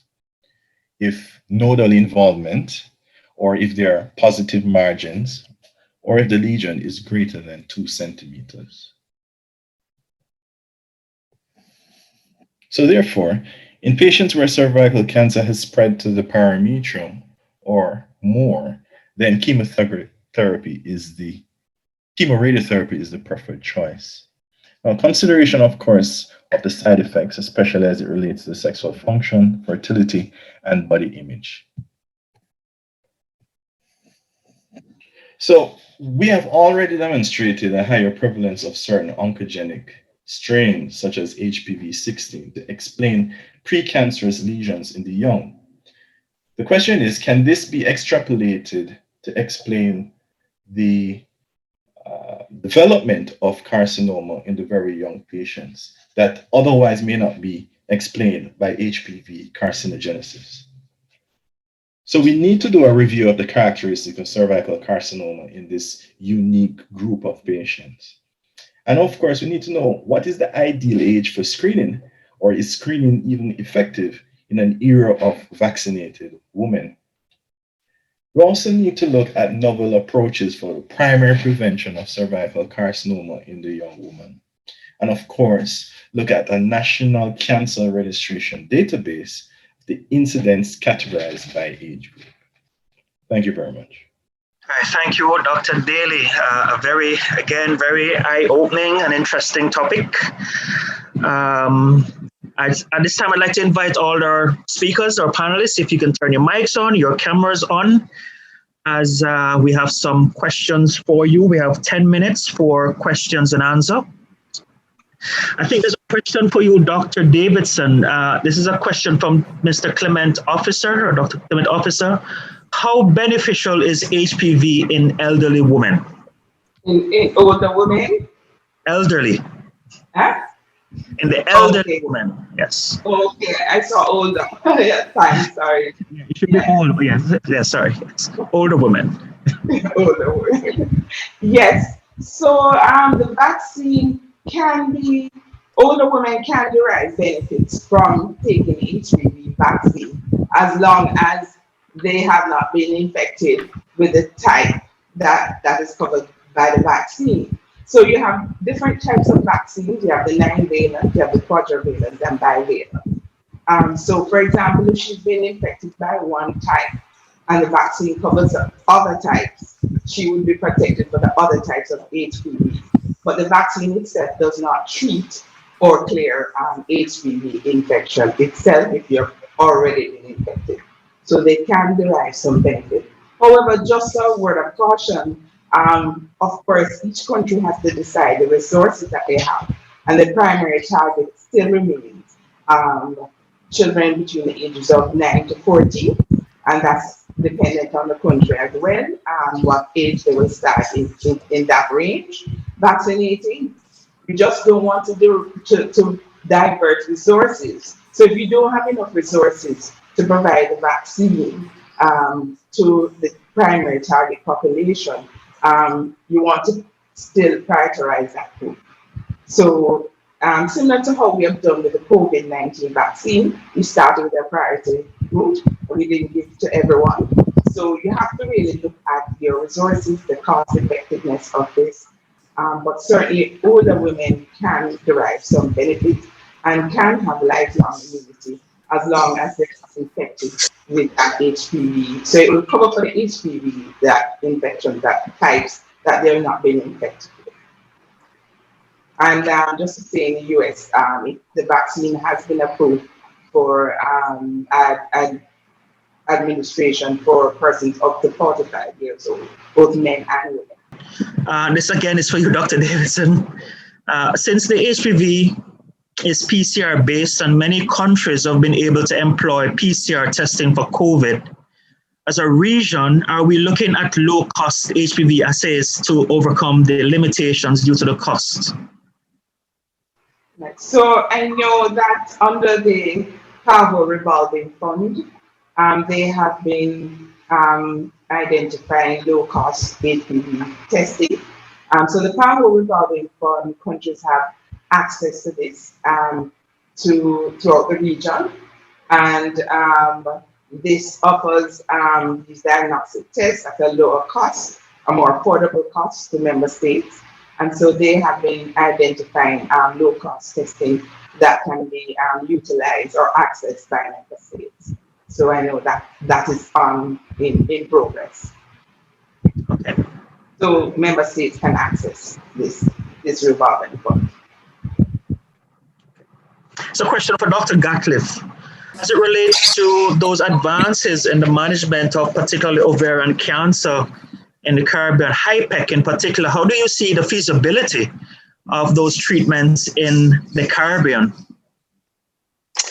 That's a great question. Can you guys hear me? Yes. Wonderful. Good morning. I think it's feasible. The only capital investment would be the perfusion machine. Assuming that in most large Caribbean centers, certainly in Jamaica and in centers of excellence like Mona, perfusion machines would be available, I would assume, for bypass surgery. So we use a very similar machine. It just creates a circulation. It's the same basic technology and mechanics that are involved in doing heart bypass, just with a slightly different application. Of course, cisplatin or carboplatin are generic drugs widely available. So I think with the right training and expertise, using HIPEC in surgery setting is reasonable. But I think that folks would need to come somewhere to a center of excellence and do a couple HIPEC cases and then take that know-how back home with them. The main thing that you'd need to have is the perfusion machine, and it's very similar to what's used for heart bypass. Another question here for you, Dr. Davidson. We currently have a practice of doing pap smears as a part of postpartum follow-up. This seems to turn off many women as they complain of pain and tell other women about this. The question is, does this discourages other women? Is this really an ideal time to do the pap smear? No, it's not recommended as an ideal time to do the pap smear. I know in many instances, sometimes it's done for practical purposes. And to be the woman's, that may be the only time you actually capture that woman in the system. But certainly it's not the ideal time, it's not recommended. It's recommended that it's done outside of that period. But from a practical stance, persons have been doing that because sometimes that's the only time that woman may interface with the health system. And that is actually to bring that person into the health system. But it's not recommended. It's not the best time. Opportunistic screening, isn't it? Opportunistic. Well, yes, but yes, it is. But also as a part of your organized screening program as well. It's something that used to be. It was something that used to be recommended several years ago, but we've already moved away from making that recommendation. So we should be having routine screening clinics and doing outreach, and that's done in the primary care setting in many countries, including in Jamaica. So that's really the best time. But sometimes you do have those patients that you really need to just test because you're not going to see them back in any health system or even through routine and outreach settings. So you have to look at it also from that practical point of view. There's another question here, Dr. Gatcliffe. I'm not sure if you'll be able to answer this one for Jamaica, but the question was, what is the cost of the PARP inhibitors per year to patients? Yes, that's a great question. And Dr. Bambry, you're spot on with that. I could not answer that for Jamaica. Yeah. Both of the current PARP inhibitors that I talked about are manufactured by GSK, GlaxoSmithKline. Niraparib was previously manufactured by Tesaro, which was acquired year before last by GSK. In the United States, the majority of the population have private health insurance or Medicare and Medicaid, which are the government insurance, federal insurance for retired individuals. And those insurance plans, as well as private insurance plans, cover PARP inhibitors since they are now FDA indicated and approved. What the situation would be in Jamaica, I don't know. Are you using PARPs in Jamaica and getting them approved? Yeah. I believe they're able to get them in. Olaparib is available. So I think our medical oncologists are using that. Yeah, I wouldn't have an idea of the costs. I apologize. Yeah, maybe for MedOnc is on as part of our participants who'll be able to help. Not seeing any here. Dr. Daley? Hello? Yes, are you able to answer that question that we had for you earlier? Okay. With respect to, well, let me try and repeat. You can correct me if it's the right question. Essentially, she wants the person wants to know what is the timeline for progression from CIN3 to cancer, so from precancerous lesion to cancer. The quick answer to that is that it's varied and we don't know fully. I use the example of that study that was done in New Zealand to bring forth the point that we only know what the percentage is over a 30-year period, but the majority of patients, I presume, who are diagnosed with precancerous lesions would be treated. And so we wouldn't really be knowing who will go on to cancer afterwards. Okay. If I can just follow up a question then, Dr. Daley, given the fact that the cervical cancer in the young is occurring so early, and it takes about 5 to 10 years to develop cervical cancer after the acquisition of HPV and persistent disease, does that then translate to these younger patients having a worse prognosis than the older patients' counterpart? Well, meaning that the biology of the disease seems to be a little different in the younger patients, so that transition time is actually much shorter than what it is for the older patients, and right, therefore would translate into worse prognosis. All right. So, I mean, what was implied in my presentation that further research is needed in that field as a specialized area and age group. But I was trying to bring out the point, we have learned some lessons in the precancerous lesions that the HPV variants, which seem to affect the young who progress into the precancerous lesion, tend to be more virulent. But there's we need further research now for those who are actually have cervical cancer in the young to know more investigations to see what are the characteristics which are peculiar to the young, if it's any different than those who are older, if the prognosis is even worse. But generally speaking, prognosis of cervical cancer is really dependent upon the stage in which it's diagnosed, and the earlier that it's treated. All right, I think we've come to the end of the question and answer, so we will take a short break and then we will start our second session. Thank you to all the panelists for your presentation and for your contribution to the questions and answers. Thank you. Ladies, this is a public service announcement. Have no fear. Do your pap smear. For you no one crosses, take you down there. Now the way this your test, you set up and design is to pick up early warning sign before any cancer start to appear. And if you get treatment, then you can't care. So check yourself before you wreck yourself. Love and big up and respect yourself. Make sure that you go take yourself. If you do your pap smear, you fit protect yourself. A message from the Jamaica Cancer Society and the Ministry of Health and Wellness. The two main things that I would put forward to our patients and our friends and family is that number one, doctors' offices are safe and precautions are being taken to prevent the transmission of COVID-19 as a result of going for a routine medical visit. In fact, many OBGYN offices and many medical offices are having patients wait in their cars and be called in directly into a private examination room so that your contact is really only with maybe 1 or 2 staff members during your visit. The second thing is that cervical cancer is truly a cancer that almost should not exist if everybody were to follow screening guidelines.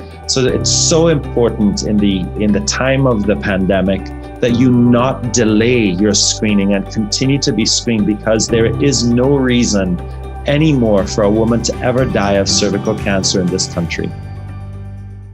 Ladies, this is a public service announcement. Have no fear. Do your pap smear. For you no wanna crosses take you down there. Now, the way this your test you set up and design is to pick up early warning signs before any cancer start to appear. And if you get treatment, then you're gone clear. But some of us tush or uno have no degrees and think it's only careless woman may get the disease. But no make nobody tell you no foolishness. From you have a cervix, then you're at risk. Yeah, it can be a challenge to prevent cancer, but for the cervix, we have the answer. For his long time now, pap smear upon the scene. And now we all have HPV test and vaccine. So many ways to prevent the disorder. And even if you have it and it upon the border, it can be treated and eradicated before it spread and get complicated. I mean, I got to tell you something else you might not know. This year cancer here take a long time to develop and grow. An average of about 11 years to go from a normal to a cancerous cervix. In that time, you can watch 3 World Cup and 3 Olympics. Yo, it's a crying shame. So lamentable to get a disease that's easily preventable. Don't be afraid. Don't be paranoid. This is a cancer you can avoid. Prevention better than cure for sure. So find yourself at your clinic or your doctor door of cancer of the cervix. You must beware. Don't be a slacker. Do your pap smear. Okay, I'd like to thank Dr. Bambury, the moderator for the first session, and all the presenters who gave us such valuable information in our first session. To kick off our second session, we have 3 interesting presenters, and the first presenter who will be talking to us about disparities in cervical cancer is Dr. Natalie Medley. She's a consultant obstetrician at the University Hospital of the West Indies, and she specializes in gynecological oncology. She has a DM in obstetrics and gynecology and a fellowship in gynecological oncology. Her special interest is singing and painting, but today we won't be asking her to do any of those 2. She will be giving us a lecture on disparities in cervical cancer. I invite Dr. Natalie Medley to now speak to us on disparities in cervical cancer. Thank you for having me. Please allow me to share my screen. It's my pleasure to speak with you today on disparities in cervical cancer. I have no disclosures. So cervical cancer is a global health problem. Worldwide, it's the 4th most frequent cancer in women, with about 570,000 new cases in 2018 and about 300,000 deaths, representing 7.5% of all female cancer deaths. In 2020, we saw 600,000 new cases and about 340,000 deaths. But cancers are not homogeneous, and disparities do exist in cancers across the board. These disparities result in differences in the incidence, prevalence, mortality rates, morbidity, burden of cancer-related health conditions, screening rates, and so on. And we can't forget the stigma associated with cancers. Some time ago, while I sat in on a cancer survivorship meeting in the UK, a patient who had cervical cancer shared with us the fact that the empathy which is given for patients with other types of cancers, for example, breast cancer, isn't extended to women with cervical cancer at times because it is seen as a sexual disease or a disease of promiscuity. So when we look at cervical cancer, these disparities are clearly highlighted. So what are health disparities? According to the CDC, health disparities are preventable differences in the burden of disease, injury, violence, or opportunities to achieve optimal health experienced by socially disadvantaged, racial, ethnic, or other population groups and communities. And also tied into the whole discussion about health disparities, we have health equality and health equity. So let's take a closer look at the global picture as it relates to the incidence of cervical cancer. So here we can see countries with the highest incidence of cervical cancer being depicted in the darkest shade of blue. And we see here West Africa, Sub-Saharan Africa, some areas in South America. And in the lightest shade, we have North America, some areas in Europe, some aspects of the Middle East and Australia. For us here in the Caribbean, we're somewhere in the middle. And the mortality rates mirror what was seen with the incidence of cervical cancer. This slide depicts a combination of both incidence and mortality across the major geographic regions. We see the highest incidence in Eastern Africa and the lowest in Western Asia. We also see the world average, which is about 13.3 per 100,000. For us here in the Caribbean, we're about 13.7, a little above the global average. So why do these disparities exist? Well, the independent effects of race and socioeconomic status have been extensively studied in cervical cancer mortality literature. Many have concluded that race influences cancer survival independent of socioeconomic status. Others have found that all disparities in cancer mortality can be explained by socioeconomic status alone. Others still have stated that it's the state of disease and the treatment type implemented that's more influential than race and socioeconomic status on mortality. But we do know that there's a strong link between socioeconomic status and cervical cancer mortality, because more than 85% of cervical cancer deaths occur in low and middle income countries. When we look at countries depicted by total GDP, shown here, where we have the countries with the highest GDP in the darkest shade of blue and the countries with the lowest GDP in the lightest shade, we can see that the same countries, if you recall, with the maps of the incidence and mortality rates, it's the same countries with the highest incidence and mortality. Those are the same areas we find the lowest GDP. So how are we doing here in Jamaica?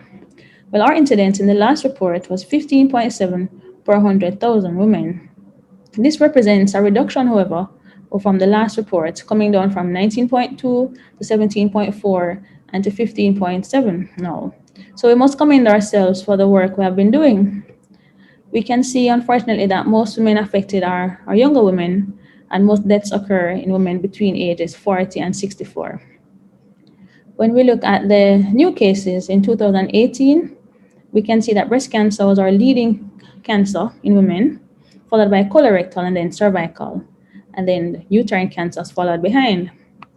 But our reduction in cancer cases in cervical cancer cases was shown when we look at 2020, where cervical cancer, saw 386 new cases and actually became the third leading cancer in women.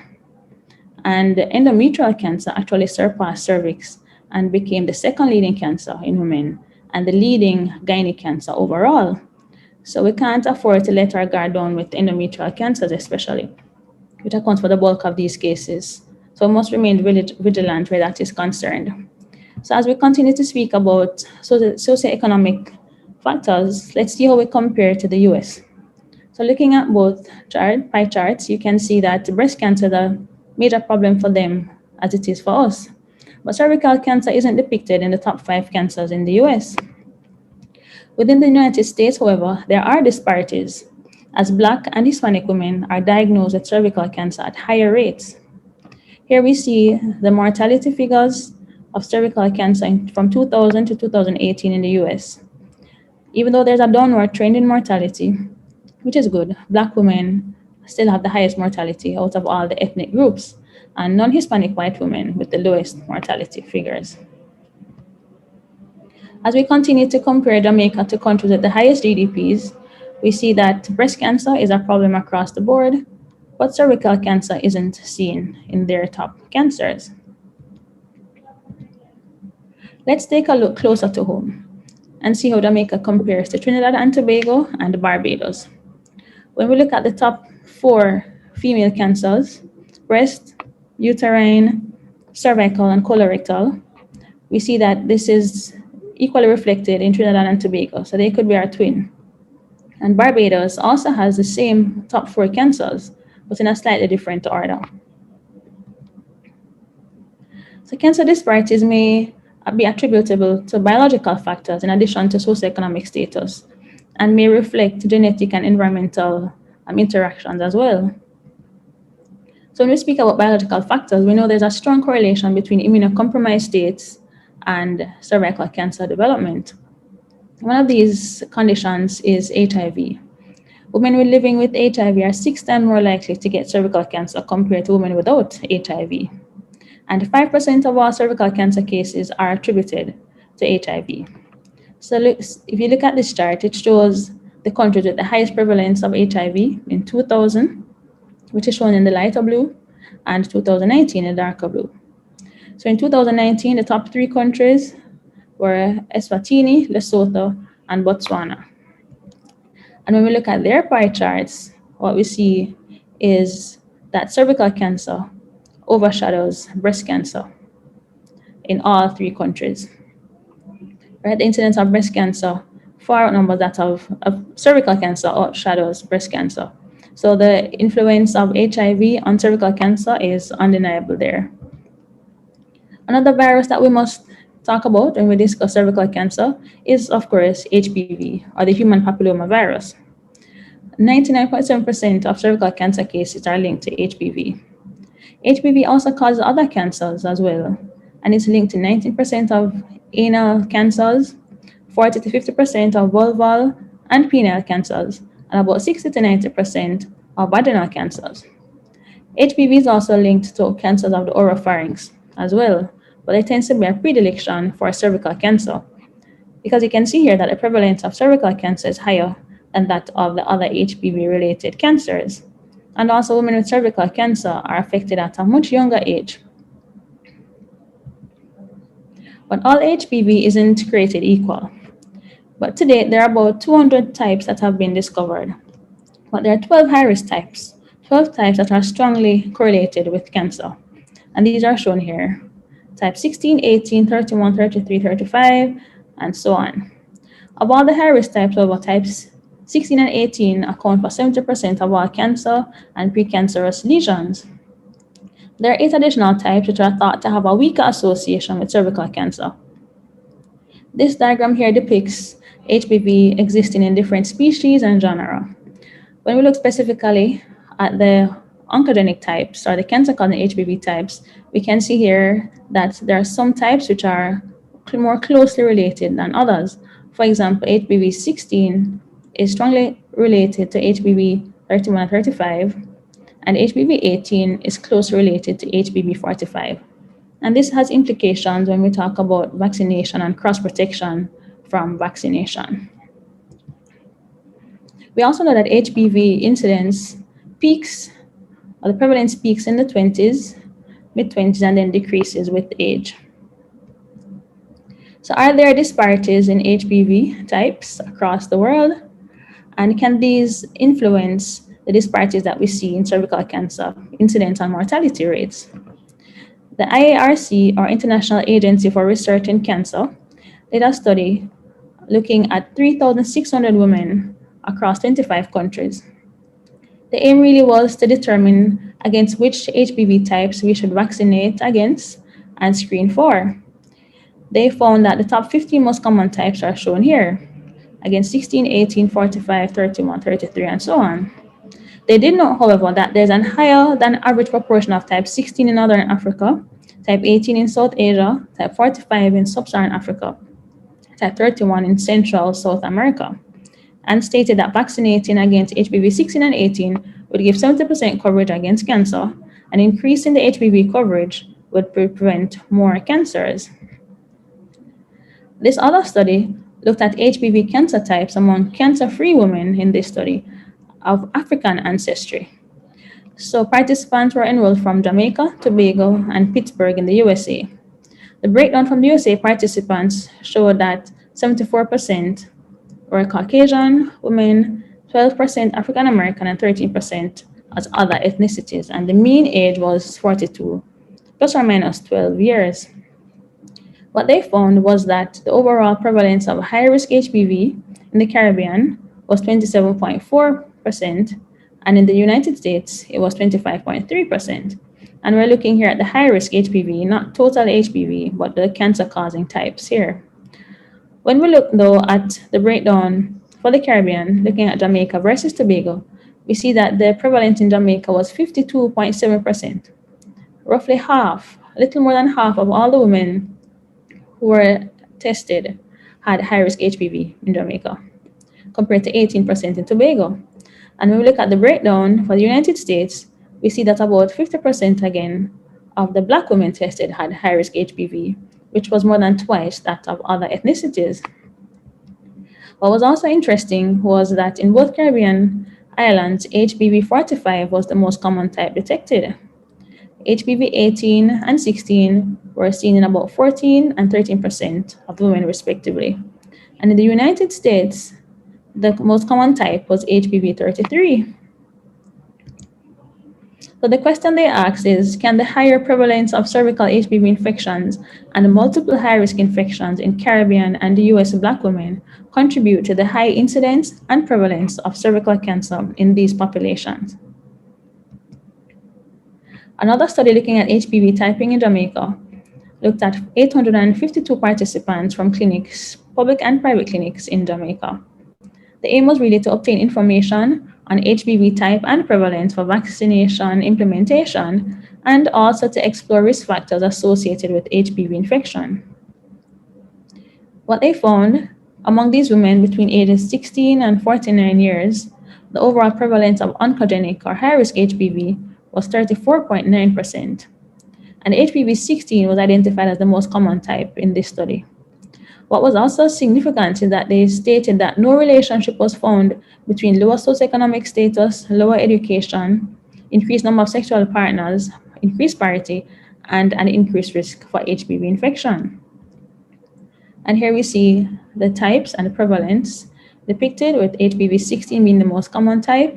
We have HPV-18 here at about 4.3%, 45 at about 3.5%. And this other study looked at patients who actually had cancer or precancerous lesions and were sent for colposcopy. So they were tested to determine the HPV types that were seen. HPV-16 again was found to be the most common type detected in these women, found in almost all the patients with CIN3 or cancer. They stated, however, that HPV-45, which is typically a rare type of HPV, was surprisingly common in patients who had cervical neoplasia, found in 12% overall. And this study was also very interesting.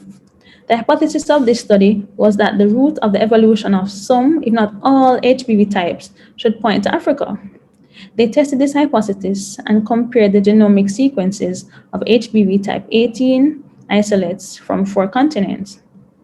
In summary, they found that the diversity within HPV-18 correlates with the pattern of the evolution and spread of humans, and that HPV-18 variants, just like HPV-16 variants, are specific for major human races with maximal diversity seen in Africa. They stated that the outrouting of HPV-18 3 against HPV-45, which is closely related to HPV-18, identifies African HPV variants at the root of the tree. The identification of an African HPV isolate further reduced the evolutionary distance between HPV-18 and HPV-45. Very interesting. So I've said quite a bit about socioeconomic factors, biological factors such as HIV and HPV carcinogenicity and prevalence and of different serotypes, as all being possible factors contributing to cervical cancer disparities. But with all this said, how can we close the gap and overcome these disparities? And the answer is simple: it's through screening. When we look at the Wilson criteria for screening, we see that cervical cancer is the ideal condition to screen for. It checks all the boxes when we look at what makes an ideal screening test. Firstly, the condition sought or being screened for should be an important public health problem. And we know without a doubt that cervical cancer is a major public health problem. That's part of the reason we're having this conference. There should be accepted treatment or useful intervention for patients with the disease. The natural history of the disease should be adequately understood, and we understand the role HPV plays in cervical carcinogenesis. But this fourth point here is the clincher, and it explains why cervical cancer, out of many other diseases, is the ideal condition to be screened for. And that is because there's a latent stage or the precancerous stage which develops after HPV infection. So after HPV infection, there's a period of about, on average, 10 years before cancer develops. And we can screen for these precancerous changes and institute treatment to prevent the development of cervical cancer. When we compare this to breast cancer, for example, which relies on early detection to institute cure, cervical cancer screening actually aims to pick up cancer before it even happens by treating precancerous cells, which have the potential to turn into cancer. And when we continue down the line, we'll see that cervical cancer checks all the boxes and scores 100%. Why else should we screen? That's because we know screening works. So if you look here at data from the US, we'll see that in 1975, the incidence of cervical cancer was about 15 per 100,000, which is where we in Jamaica are today. But with the implementation of their widespread national screening program, they have seen a reduction in the incidence by about 50%. And the death rates have also decreased accordingly. In England, they have stated that they are able to save 4,500 lives per year in England because of their national screening program. And how else do we know that screening works? Well, 50% of cervical cancer cases have never had a cytology before, never had a pap smear. And an additional 10% haven't been screened in the last 5 years. So overall, we see about 60% of women who develop cervical cancer have not been appropriately screened. So the WHO initiative can also help us to close this gap and overcome these disparities. So the aim is to achieve a cervical cancer incidence of 4 per 100,000 by 2030. If we recall, the current global average is about 13.3 per 100,000, and for us here in Jamaica, it's about 15.7 per 100,000. So the aim is to have 90% of girls vaccinated by age 15. Now, from a national health economics perspective, this is cost effective as 2 doses are needed in the 9 to 14-year-olds versus 3 doses in persons over 15. As it relates to screening, annual screening is generally conducted. Most guidelines recommend 3 yearly, as the pickup rate for cancer is just as good as yearly screening, but is a lot more cost effective. But the WHO approach aims to achieve at least 2 screens, a minimum in a woman's life, a maximum 10 years apart. And just by doing this, 2 screens in a woman's lifetime will also make a difference and help us to achieve a reduction in cervical cancer incidence or cause early detection of cancer that can be treated and a cure can be implemented. So this should be achievable for all our women at a national level, or at least 70% target should be achieved. We can achieve these targets here in Jamaica as well through revamping our vaccination program, having more health education campaigns about HPV vaccination, about the safety and efficacy of vaccination, sex education, counseling our boys and girls about condom use, and so on. Secondary prevention, however, will be the cornerstone of us that will allow us to achieve this target. So we need a national screening program, so that needs to be implemented. Here we see Dr. Abrams talking about the importance of cervical cancer screening. So I've been doing a lot of work in this area, so we need to continue to get the word out. And for patients who unfortunately develop cervical cancer, then we need to have treatment implemented for them. So this will entail surgery for persons with early stage disease, and for persons with more advanced disease, then radiotherapy, chemotherapy, and of course, palliative care services. I must say, though, that a lot has been done over the last few years with the training of gynecologic oncologists here locally at the University of the West Indies, which equips gynecologists with the requisite skills needed to surgically manage patients with cervical cancer. And also in the last few years, quite a few persons have been training in radiation oncology. Also, we have received new radiotherapy equipment, so the infrastructure has been enhanced. As it relates to our patients receiving novel therapeutics such as immune therapy and antiangiogenic therapy, which is the way forward with patients with advanced or recurrent cervical cancer, then this is one area where we don't have access to all these agents, all these targeted treatment, but having our patients being able to be enrolled in clinical trials could help to get them access to these agents. And we should work towards getting more of our patients enrolled in these trials. As it relates to palliative care, so we also need to put more effort, more work into improving our palliative care services as well, as we need to ensure optimal quality of life for our patients who are dealing with end-of-life challenges. So as we look across the pillars of prevention, we'll see that it's a lot more cost-effective to prevent cervical cancer rather than having to have all this infrastructure in place to manage cervical cancer, or even worse, advanced metastatic or recurrent cervical cancer. And I can't end a talk on cervical cancer without mentioning these two great gentlemen. Here we see George Papanicolaou, from where we derive the term pap smear or the Papanicolaou smear. And here we also see Oral Babes, who some persons may or may not know. He also did work on cervical cancer screening. And where he's from in Romania, the technique is actually called the Babes Papanicolaou smear, giving him some recognition for his work. So on that note, I'd like to thank you for your attention. Okay, thank you. Thank you. Thank you, Dr. Medley, for that very interesting talk. And I'm sure it will generate a number of questions. And we will have those questions in the chat section, and we will be answering them in the question and answer part of our program. Our next presenter is from my neck of the woods. And by the way, I'm Dr. Courtney Watson. I'm a practicing obstetrician gynecologist in Montego Bay. And I'm proud to introduce to you the next presenter. And her name is Dr. Melesia Hylton. She's a senior resident at the Cornwall Regional Hospital, and she'll be talking to us on tumor markers.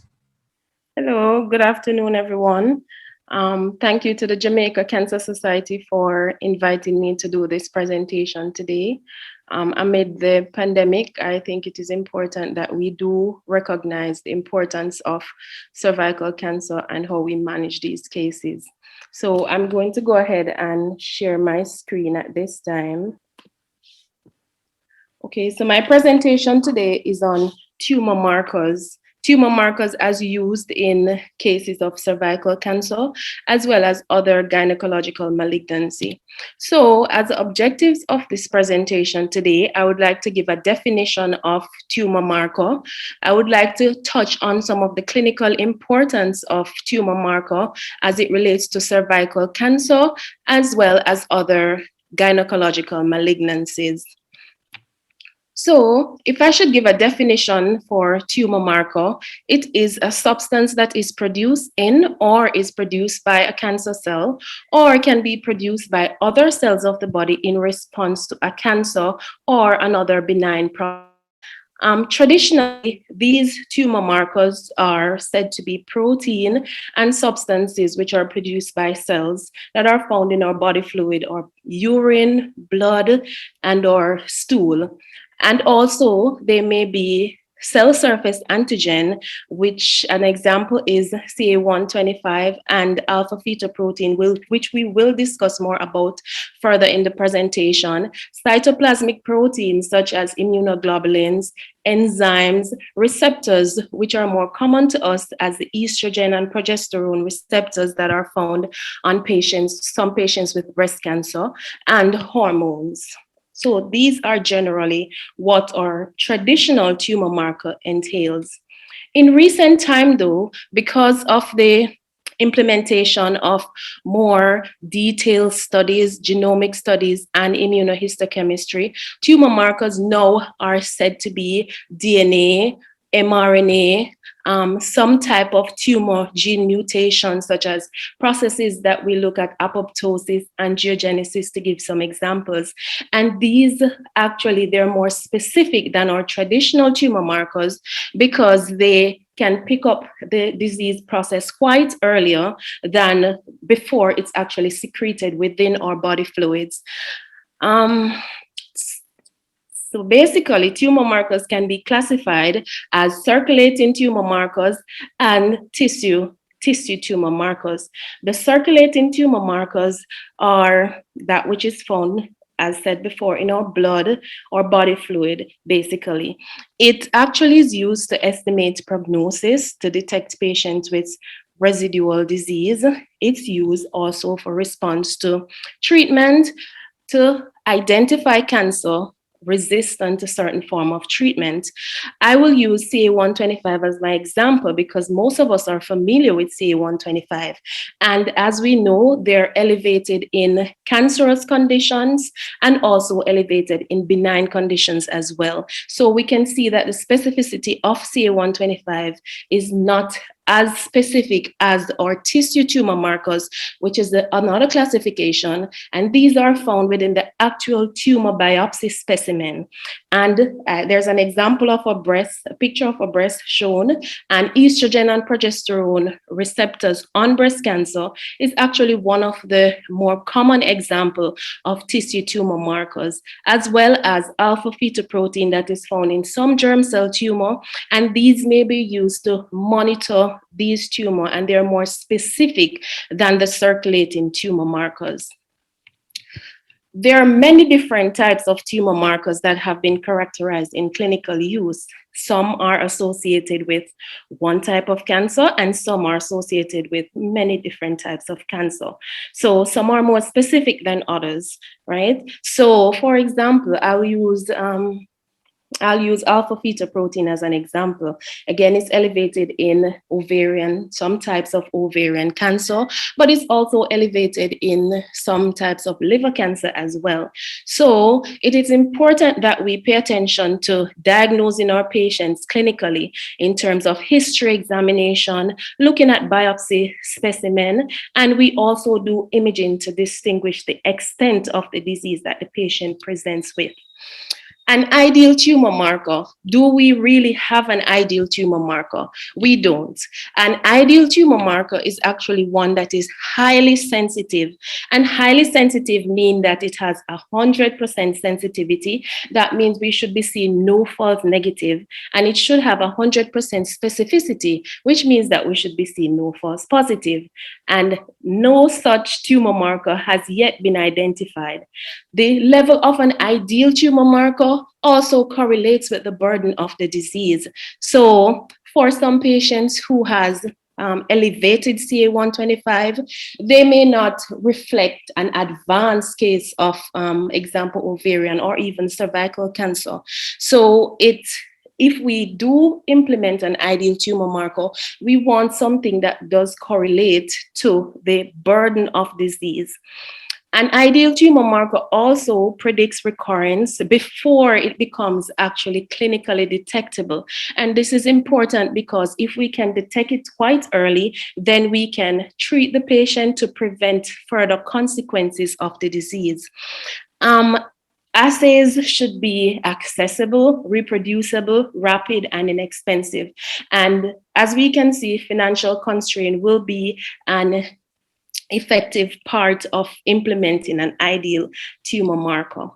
So there are certain challenges that we do face in terms of diagnosing our patients with malignancy. And some of these challenges can be overcome by tumor markers, and we'll see how so. Diagnosis in terms of if we should look at a delay model, our patients sometimes present late to us. And this is because the patient may have some form of fear of presentation, fear of what will be said to the patient. Also, they may have some underlying condition that they may not want to disclose with their doctor. They may not be as informed to know that the different types of symptoms that are warning signs and which they should present. There are also diagnostic delay in terms of institutional diagnostic delay. Having done a biopsy, we'll have to wait on the result of the biopsy specimen. Therapeutic challenges in terms of basically treating our patients. Treatment may not be accessible. It may not be available in our setting. Quite often, patients present with advanced disease as well. And when they present very advanced, it's basically not amendable to cure. So it would be just supportive management for this patient. So our hands are tied in a case like this. Success of therapy is highly dependent on the stage at which the patient presents.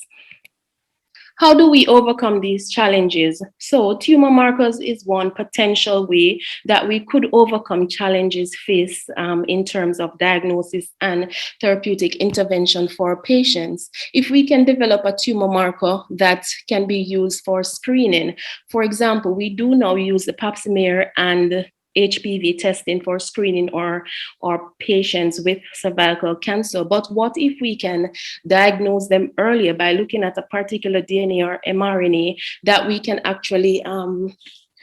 actually treat earlier to prevent the onset of advanced disease.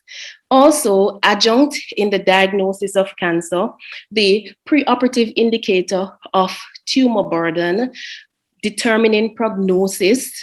Tumor markers may also be used as an indicator of therapeutic success, evidence of recurrence. So all of these are some of the ways that we can overcome challenges faced in diagnosis and therapeutic intervention for patients.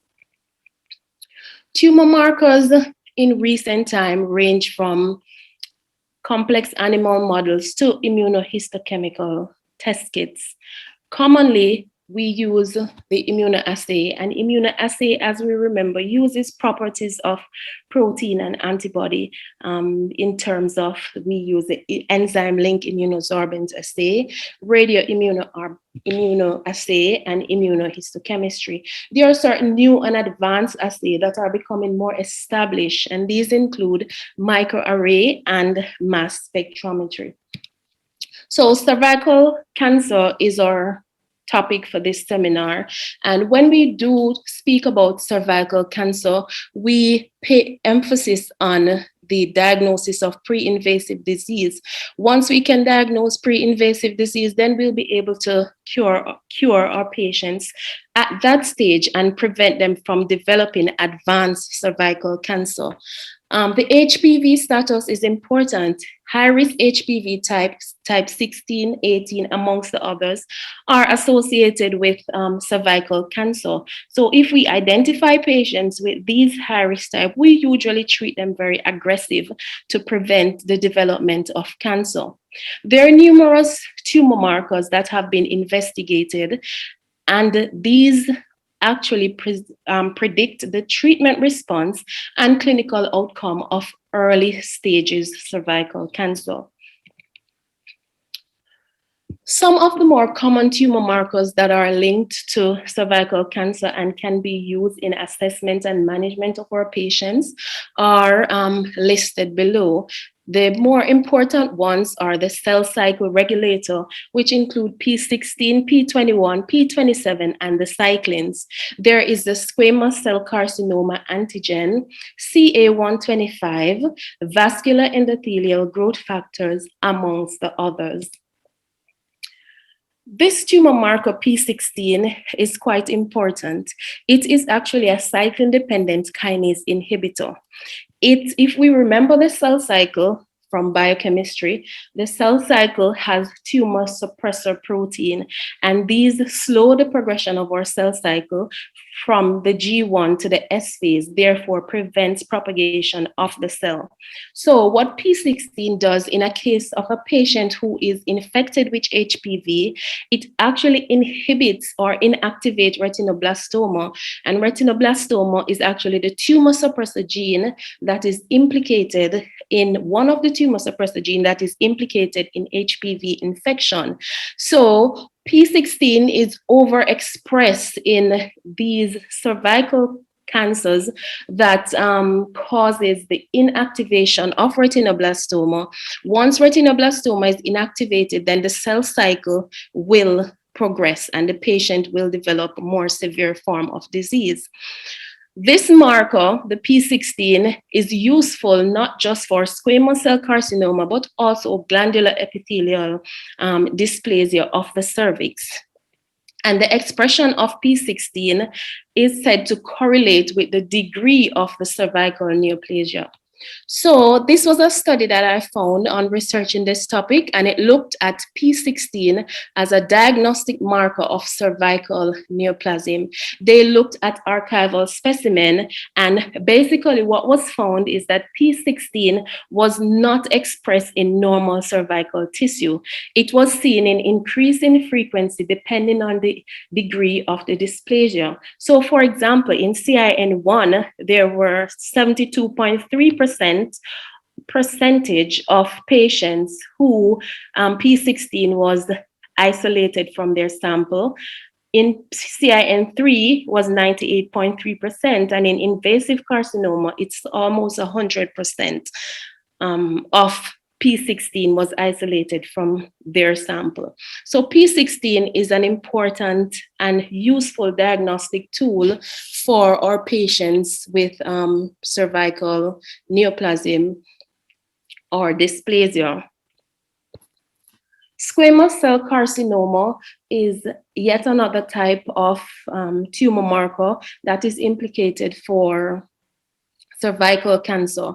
They are glycoproteins that are expressed within the normal squamous epithelium.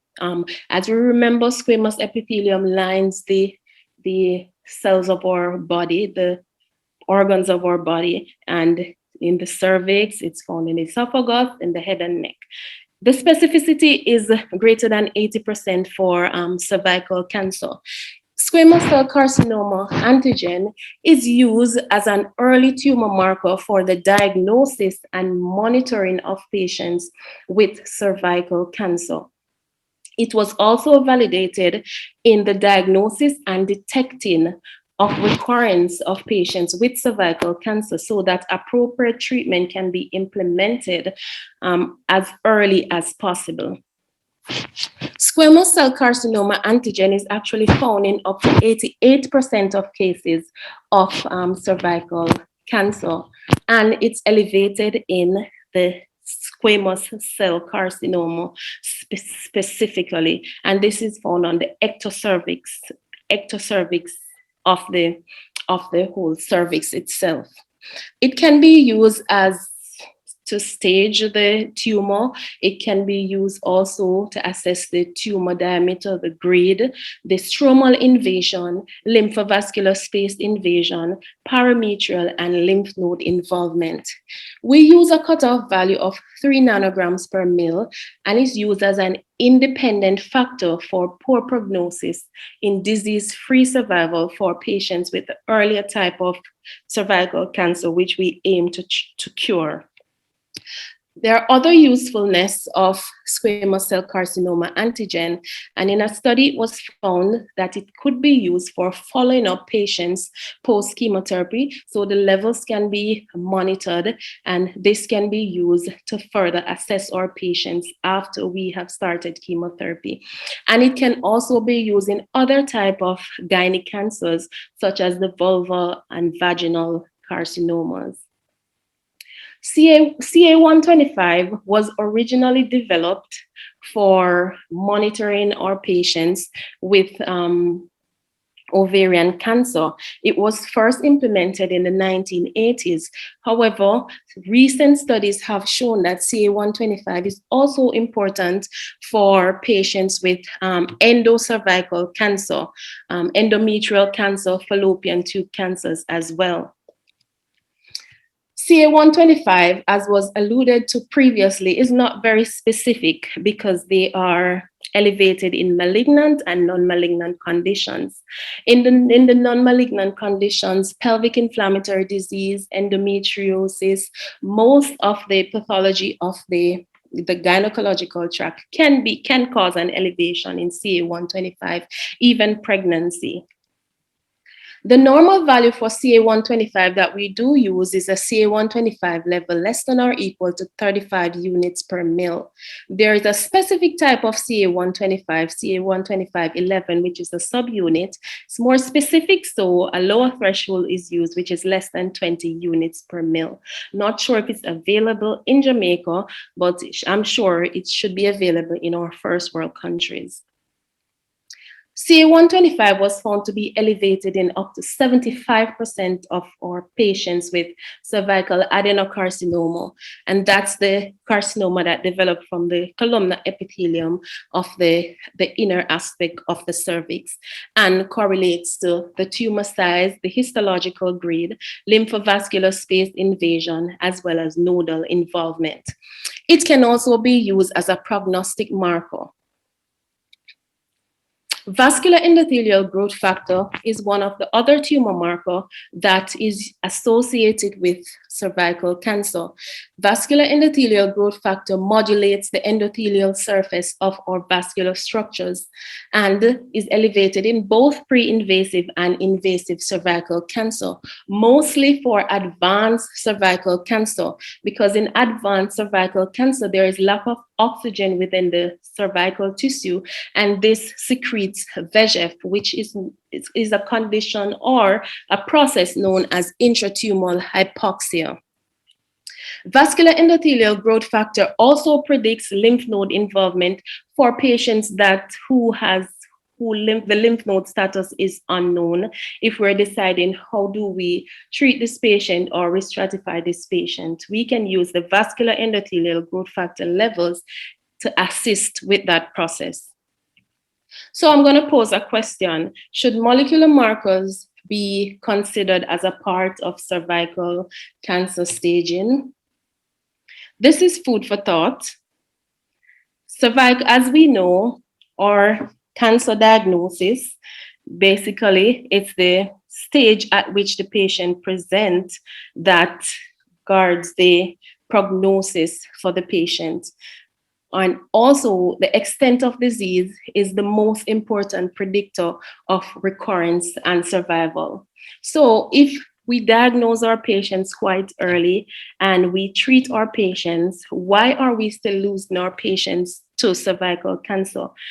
Is there something that we are missing? Can we use molecular marker to help us in terms of a more earlier form of diagnosis to assist with our treatment to prevent the patients from developing advanced disease? And this we're going to think about overnight. So I'm moving on to the other gynecological malignancy, and I'm moving on to ovarian cancer. Ovarian cancer, as we know, tumor markers are widely used with the differential diagnosis of ovarian cancer and also assessing a patient with adnexal mass. These are CA125, CA1919, alpha-fetoprotein inhibin, as well as many others.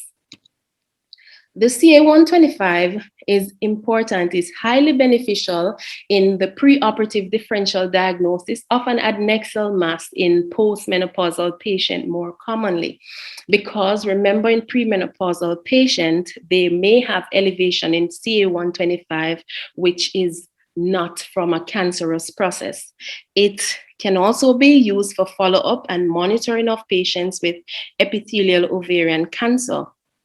Based on a study by Jacob et al., it was found that CA125 was elevated in up to 50% of our patients with stage 1 epithelial cancer and over 90% of patients with advanced stage ovarian cancer.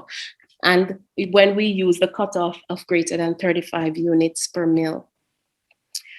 So premenopausal versus postmenopausal patient. So in a meta-analysis that was done about 6 studies, it showed that, of course, we know the sensitivity and the specificity based on previous discussion will be more for patients, postmenopausal patients, for CA125, up to 87% in postmenopausal patients, the sensitivity, and the specificity is up to 93%. So based on the poor diagnostic performance guideline from ACOG and Society of Gynecology Oncology suggests that a CA125 of greater than 200 units per mil should be used as threshold for suspecting malignancy for our patients who are premenopausal. The CA125 is important to assist with risk stratification of our patient. So we use it to calculate the risk of malignancy index. And the risk of malignancy index is a product of the ultrasound score and 1 point for each of the following: if the cyst is multilocular, if there's solid areas, metastasis, ascites, or bilateral lesion, menopausal status of the patient, premenopausal or postmenopausal. So the product of these will determine how we risk stratify our patient and also how we go about referring our patient to higher institution. So if the CA1, if the risk of malignancy index is greater than 250, we usually refer our patients, or we should refer our patients, to the gynecology oncology, because they do have a better outcome when they're managed by a gynecologist oncologist. And the risk of cancer in these patients is up to 75%. So we don't want to take any chances to be managing these patients on our own as a regular gynecologist. The score, there are other scores that uses the CA125 to assess the likelihood of an adnexal mass being cancerous or non-cancer in pre- and postmenopausal patient. And these score includes the Roma score, and the Roma score uses the human epididymis protein as well as the CA125 to calculate the risk of, or the probability of, malignancy in our patients with adnexal mass. Also, there's the over one panel, just to mention. CA125, how does this assist us with ovarian cancer? It is of a prognostic value for preoperative for our preoperative patients. Usually we measure the CA125 preoperatively, as said, to risk stratify our patients. The prognostic value is not very reliable in the early postoperative period, because once we do surgical manipulation, then the CA125 will increase. And also with debulking of the tumor and relieving the ascites, there may also be a decrease in the CA125. Also, CA125 level, if it's decreased following the first few cycles of chemotherapy, it was directly associated with the response to chemotherapy and survival. We do monitor CA125 every 3 months for our patients with ovarian cancer to determine if we need to implement more cycles of chemotherapy, etc. The carcinoembryonic antigen is most widely used by the general surgeon in managing their patients with colorectal cancer, but it can also be used for ovarian cancer, the ovarian epithelial cancer specifically, mucinous tumor and the metastatic ovarian tumor. There is a ratio of the CA125 and the CEA that we use. And if this ratio is more than 25, it's likely that the mass is ovarian in origin. And this is very specific, up to 90% specificity using this ratio alone. Moving on to the germ cell tumor. The germ cell tumor developed from the germ cell. There are multiple types of germ cell tumor. They do secrete different types of tumor marker. This germinoma, usually seen in younger patients, secretes HCG and lactate dehydrogenase. The level of lactate dehydrogenase is usually normally, if it's less than about 280 to 300 units per liter, and lactate dehydrogenase is usually restored to normal after the tumor is removed, and when these patients do get their adjuvant treatment. Choriocarcinoma cause an increase in HCG, both gestational and non-gestational choriocarcinoma. The gestational choriocarcinoma will be a topic of another discussion. There is the endodermal sinus tumor, which causes an elevation in alpha-fetoprotein. And alpha-fetoprotein is very specific for patients with endodermal sinus tumor, and it is used in following up of these patients. Also, alpha-fetoprotein is elevated in patients with immature teratoma as well as embryonal carcinoma. Sex cord stromal tumor, yet another type of ovarian tumor. They include the granulosa cell tumors, the Cervical cells, amongst the others. They secrete inhibin and anti-Müllerian hormone, the anti-Müllerian hormone being more specific for patients with granulosa cell tumor. Up to 50% of patients with ovarian carcinoma will have an increase in inhibin. So it's not very specific, and it's increased in 100% of patients with granulosa cell tumor though. So once the patient has an elevated inhibin, then it is likely that it is a granulosa cell tumor that we're dealing with. Inhibin level also indicates the level of disease burden in our patients with the sex cord stromal tumors. And post-operative persistent increase in the inhibin level may be associated with occult disease, or if the patient has a high rate of prolapse or high risk of prolapse of disease. Fallopian tube cancers are not very common, but we should know about them. They are similar in behavior to the epithelial type ovarian cancer. So we can see that they do secrete similar tumor markers. The one that is more implicated in fallopian tube cancer is the CA125. Endometrial carcinoma has no definite established tumor marker to help to support the diagnosis, but it's associated with CA125, CEA, and CA15-3. If these tumor markers are elevated, though, it does indicate extrauterine spread of the endometrial carcinoma, as well as recurrence in post-treatment follow-up of these patients. So in conclusion, there is no ideal tumor marker. This is the level that we would want to get at to develop a tumor marker that can assist us in early diagnosis and implication of treatment for our patients. The CA125 from research has been the most reliable type of tumor marker, even though it is associated with benign conditions and it is associated with multiple types of malignancy, both gynecological and non-gynecological malignancies. Tumor markers used in cervical cancer are basically investigational. So some of these tumor markers we may not find in our setting, but it's important to know about them. And we can do further studies, further randomized controlled trial to determine if these tumor markers, they are beneficial or not.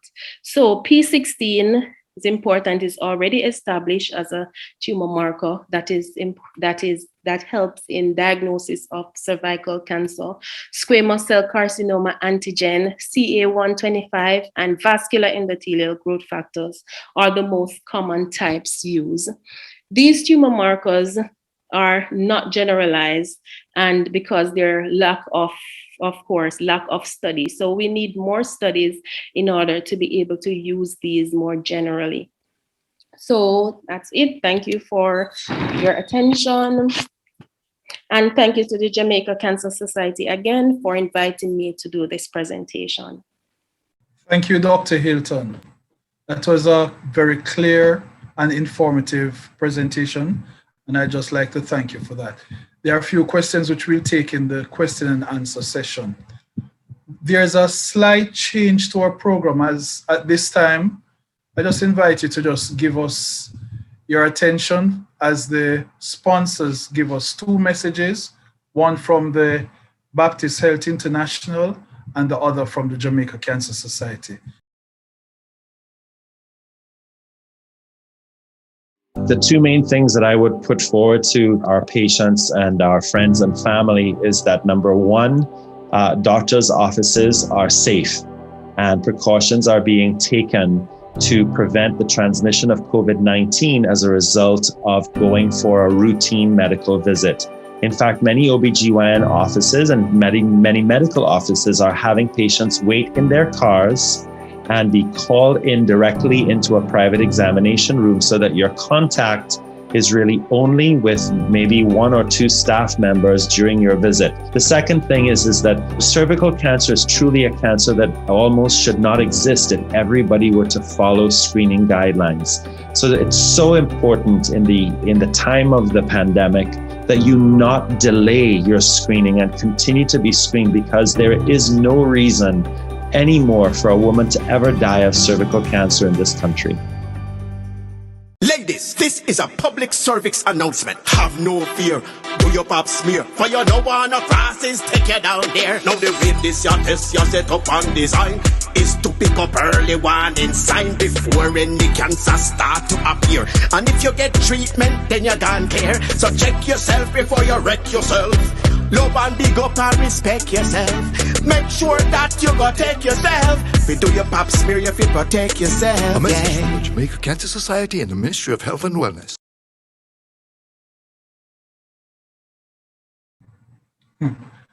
As they say, we need to encourage our patients to check themselves before they wreck themselves.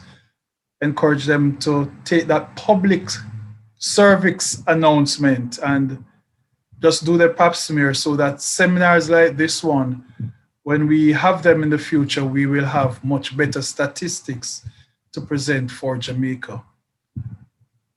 At this time, we are on to our last presenter, and we know it is always a challenging task to be the presenter around lunchtime. However, I can tell you that our next presenter is not afraid of challenges.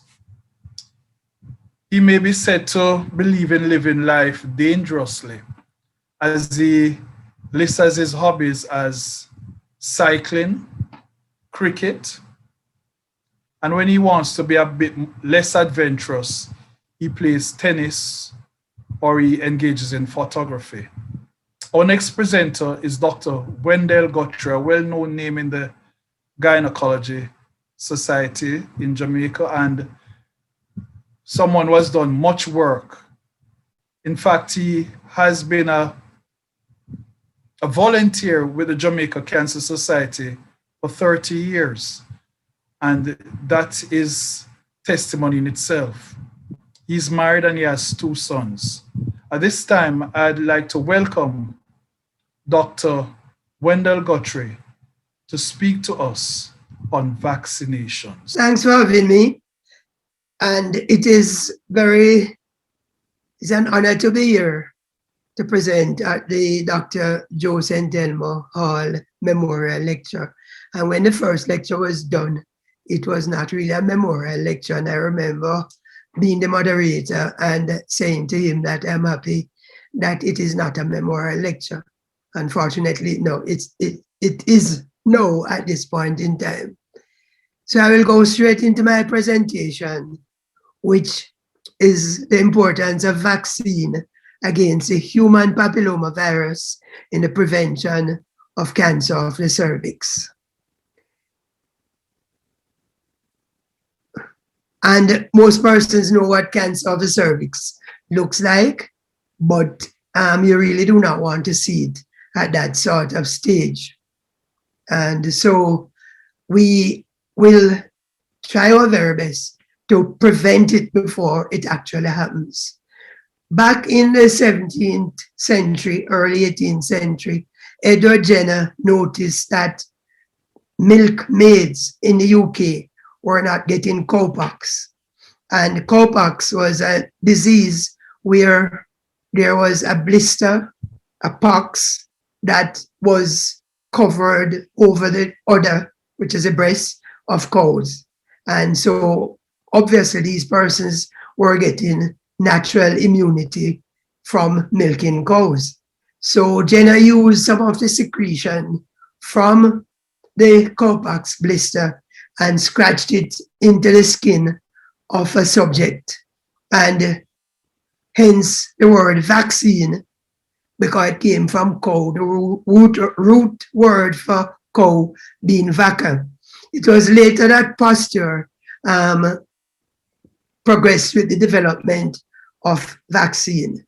But in more recent time, the World Health Organization cervical cancer elimination strategy is addressing the elimination of cervical cancer by 2130. I think that's a bit ambitious, but it's always good to have good goals. And the tenets on which this strategy's base happened to be 90% of girls should be vaccinated by age 15, 70% of women should be screened by age 35 and again at age 45.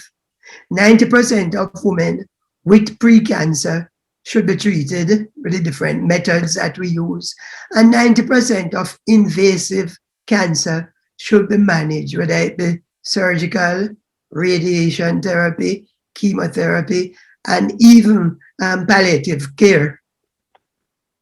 Back in the days, 50 years ago, when Dr. Hall used to teach somebody like me, he used to look at some of the old causes of cervical cancer.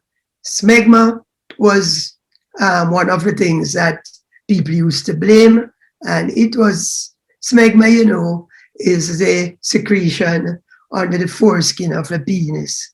And the reason for that is that observational studies confirm that women who had intercourse with circumcised men had less cervical cancer, and they used to quote Jews, because Jewish men get circumcised as a matter of course. Promiscuity was another point of view, and we now know that a woman doesn't have to be promiscuous to get HPV, because you can get it from one partner. We even with the circumcision, no, persons are recommending it to decrease the spread of HIV. Now, Dr. Hall used to insist that trichomonas, herpes, were all causes of cervical cancer. But these are things that later on we found that they were present along with the HPV. As students, we were taught to differentiate between condyloma acuminata and condyloma lata. Acuminata was supposed to be the genital warts, while acuminata, the lata, was supposed to be due to syphilis. Of course, the acuminata was said to be viral, and lata, as you know, syphilis is a spirochete, a bacteria. Later on, however, research showed that there was a strong association with human papillomavirus and changes in the cervix that could lead to cancer. And at first, there was a feeling that this is one virus. And until it was demonstrated that there are many serotypes, but not only many serotypes, well over 100, but some were oncogenic and some were not. So the lowest types would cause warts and the skin, perineum, and so on, without going on to cancer.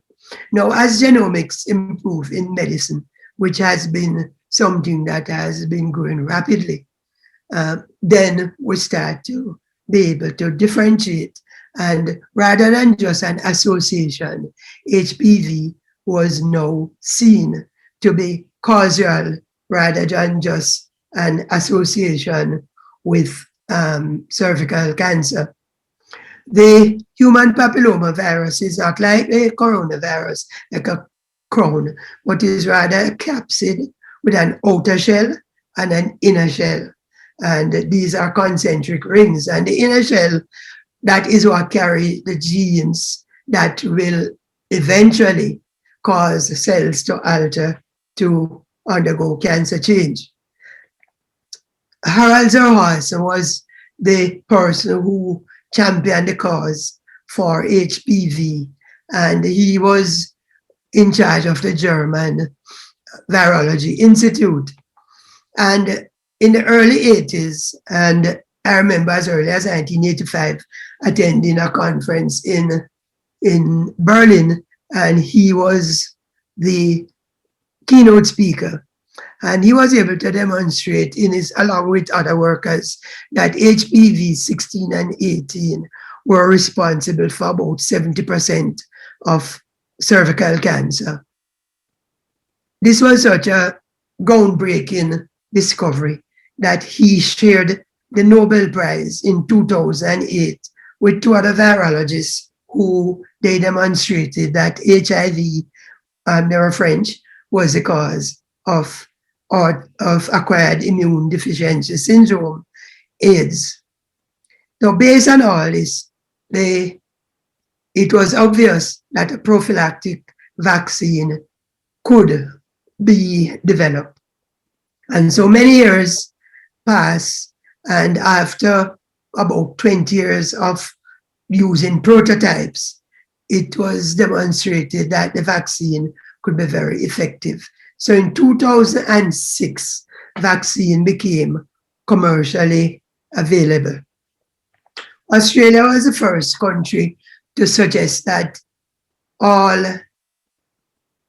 young people, male and female, should get vaccinated and not just female. Now, the mechanism by which HPV induces cancer of the cervix is well worked out. And so it is the best known example where a virus infection can lead to cancer. There are some other ones that are associated, like hepatitis with liver cancer, but this is more a direct rather than an indirect cause. So the normal cell division on the cervix is regulated by two proteins, the RB and the P53. The RB, the retinoblastoma protein. What happened with the virus? The HPV has genes at E6 and E7 that produce proteins that attach to the RB and the P53 and that block their effect on regulating cell division. So the normal apoptosis as we know it doesn't occur. So infected cells reproduce without any control. Some cells develop permanent changes in their genetic structure and cannot be repaired and eventually become cancer. Now, initially, the virus-infected cell may show mild changes in size and in shape, and the epithelium that is affected may show distortion, loss of stratification, and vacuole around the mucus called cornocytes. And its varying degree. If the full epithelium is affected, then it is a low-grade CIN. It is a high-grade, if the full epithelium is affected. And if about a third of the epithelium is affected, then it is low-grade, like CIN1. And in between there is CIN2.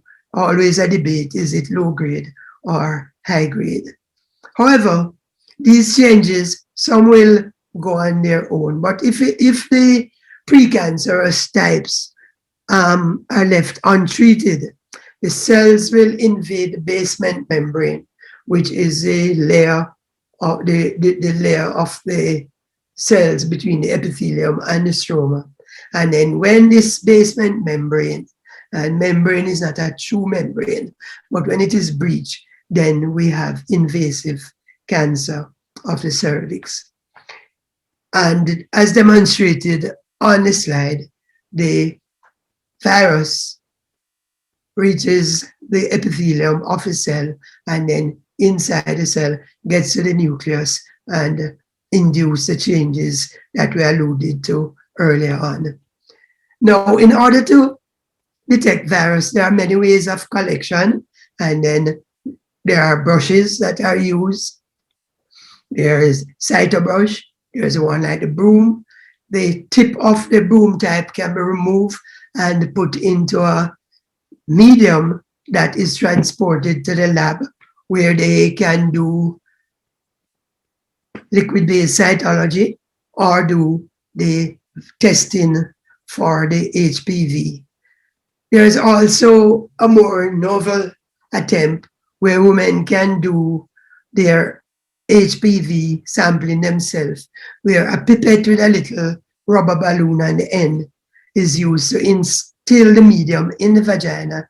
It is aspirated and sent to the lab and be analyzed. Now, when the result is obtained, it comes back showing some, for example, on the slide that you see, it is showing that the sample from Mary Brown, I blocked it out, test positive for high-risk cervical dysplasia. That is not exactly true. It has tested positive for high-risk HPV. That has a potential to cause cervical dysplasia. However, what they do, they group the cells. So in this report, group 9 would have HPV 16, 31, 33, 35, 52, and 58. Group 7 would have 18, 39, 45, 59, and group 5, 6 would have 51 and 56. And so this is significant in that when all the groups are put together, we can safely see where we have oncogenic types in each group. Now, the usual vaccines that, as we know them, are developed in a certain way. Some from live organisms, and way back in the days when the polio vaccine was started, you know, you have your Salk and your Sabin, they used to use organisms that were likely to aggravate the situation and cause polio. The BCG vaccine is put into a scratch, just like Jenna did with the cowpox. But persons went on to do attenuated organism, where they culture a whole brew of the organism and then literally kill it and use the cells to inject, and the body would mount an immune response against it. And in some cases, there's just portions of organism. More recently, genetic material like messenger RNA or DNA. And as for HPV, which is our subject, it is VLP, which we call viral-like particles. So it is not living virus, and as a result, you are less likely to get any severe adverse effect. Now, the vaccines that are currently available, and in Jamaica, for example, we have Cervarix and Gardasil. Cervarix was there at the beginning, Gardasil was there at the beginning, and then later, the first Gardasil, the VLP was against HPV 6, 11, 16, 18, the Cervarix 16, 18, and then Gardasil 9 added on some more, and they are 6, 11, 16, 18, which is the same as 4, and then 31, 33, 45, 52, and 58. Now, Cerlin, which is a Chinese vaccine, is similar to Cervarix, with just a little bit more concentration of the VLP than Cervarix. All of these vaccines have a substrate, and the substrate for Cervarix is an insect cell line. Substrate for both Gardasil is Baker's yeast. The substrate for Cerlin is E. coli, and the companies that make these happen to be GlaxoSmithKline for Cervarix, and I understand they are pulling out of Jamaica, maybe because the market is not good enough. And the Gardasil is made by Merck, and Xiamen is a Chinese company that does the Cerlin, and there is also Innovax out of India. So who do we vaccine and when? So initially the recommendation was that girls 11 to 12 would have 3 shots of vaccine at 0 time, at 3 months, and again at 6 months. But later on, it was shown that 2 shots were just as effective and less expensive, because 1 shot of this sort of vaccine is in the region of $20,000. Now, some countries like Australia, Scotland, they have been doing universal male and female vaccination in order to demonstrate herd immunity. And herd immunity is a term that the epidemiologists have borrowed from the veterinary people that has been around years ago, where the vets found out that if about 70% of their herd or flock of chicken could be vaccinated, even if you didn't catch the other 30%, you would not have a pool of infected individuals to pass it on. So even in today's context, is 70% of us become immunized and 30% totally resist for any reason at all, we who are immunized will help to protect them because there won't be a pool of infected persons. Now, the HPV later on has been shown to be linked with other cancers like oral cancers, throat cancers, anal cancers. So there is nothing wrong with immunizing both genders. And the immunization, it is suggested that it is best initiated before debut of sexual activity. However, as with most things, it has been shown in some studies that if you should vaccinate between 15 and 26, there's one particular group that showed that the control group would get 441 out of 10,000 affected individuals. As those who were not vaccinated, while the vaccinated group, it fell to 157 becoming protected or reversing or preventing the change of things like precancerous changes.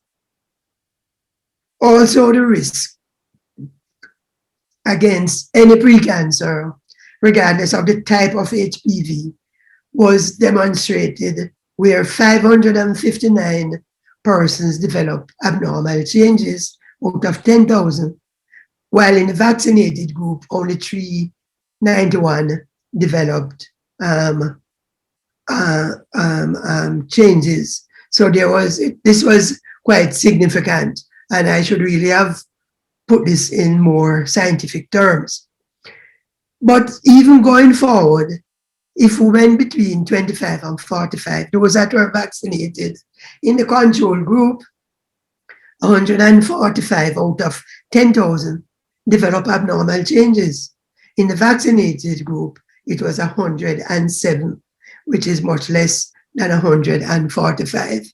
So in summary, that is saying that really anybody can be vaccinated at any age, but you get a more robust response in the youngsters. Plus, you would prefer to use it as prophylaxis, which is the best time.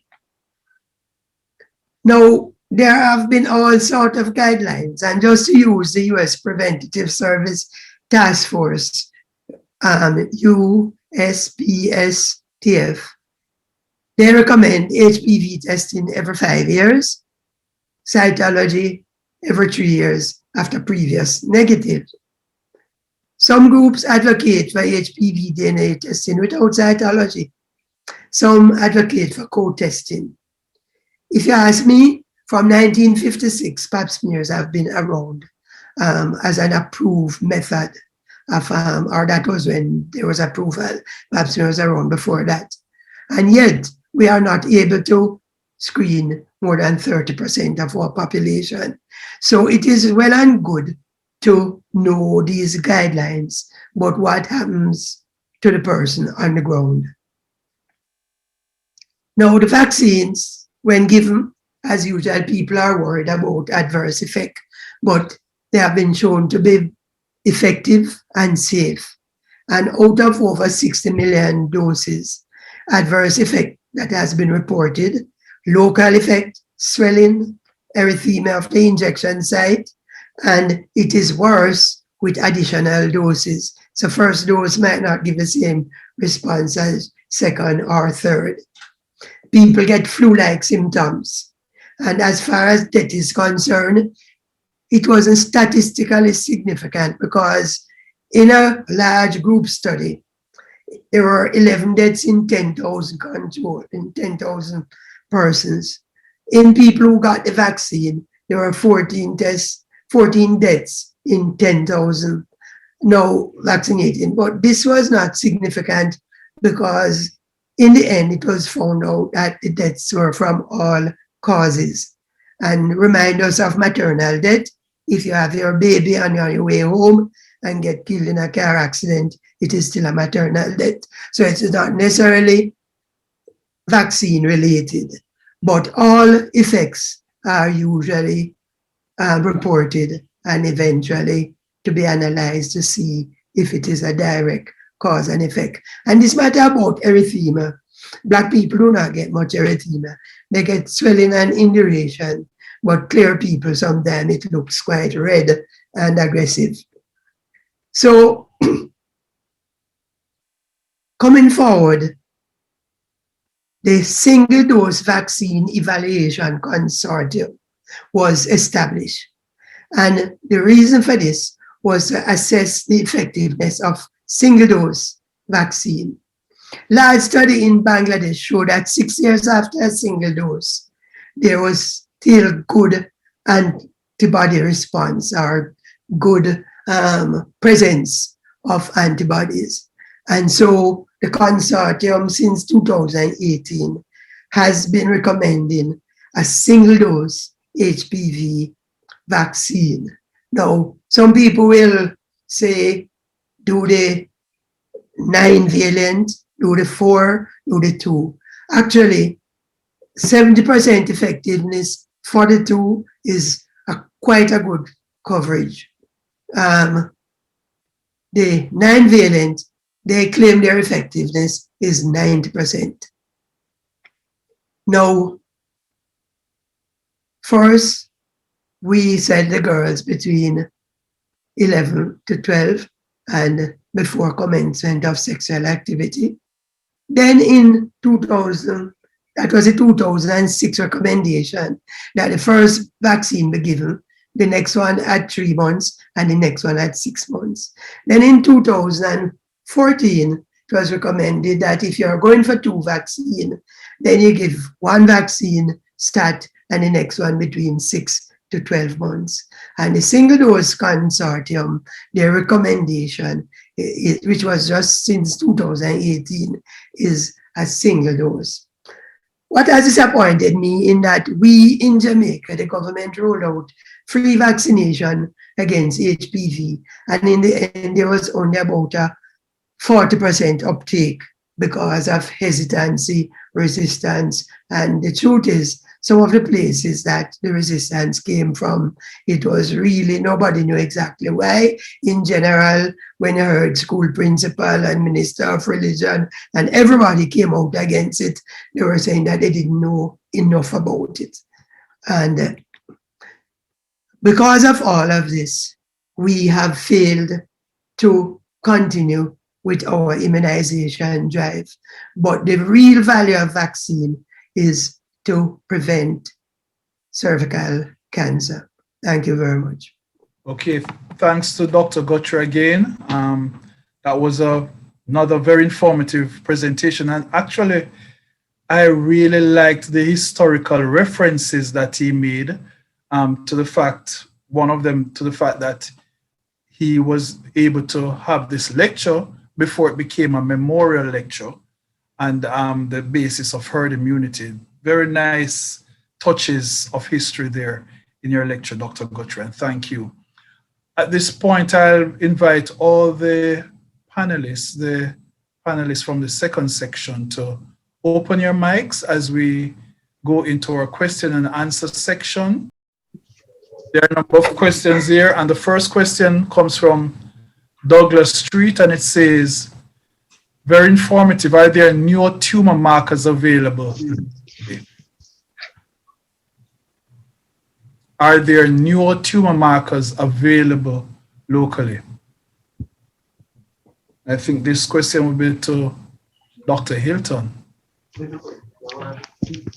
Hello, good afternoon. Are you hearing me? Yes, we can hear you. Okay, so some of the newer tumor markers that are available locally would include the P16, and the P16 is actually done on all the samples that are sent to the pathology at the University Hospital of the West Indies. It was actually, there was a local study that was done at the university looking at the P16 staining on the pre-invasive cancerous condition. So for patients with CIN2, it's used as a form of risk stratification. So if they're P16 positive, then the patient will ultimately be treated as CIN3, as opposed to being P16 negative, then they will be stratified as a lower grade. So it is definitely tested locally. Okay, thank you. Thank you very much. So we have some tumor markers available. Next question. Based on the prevalence of HPV 4-5 and some of the intermediate risk HPV types we have seen in cervical cancer and CIN3 cases in Jamaica, what are your thoughts on Gardasil 4 versus Gardasil 9 vaccine? So what are your thoughts? I think this is for Dr. Guthrie.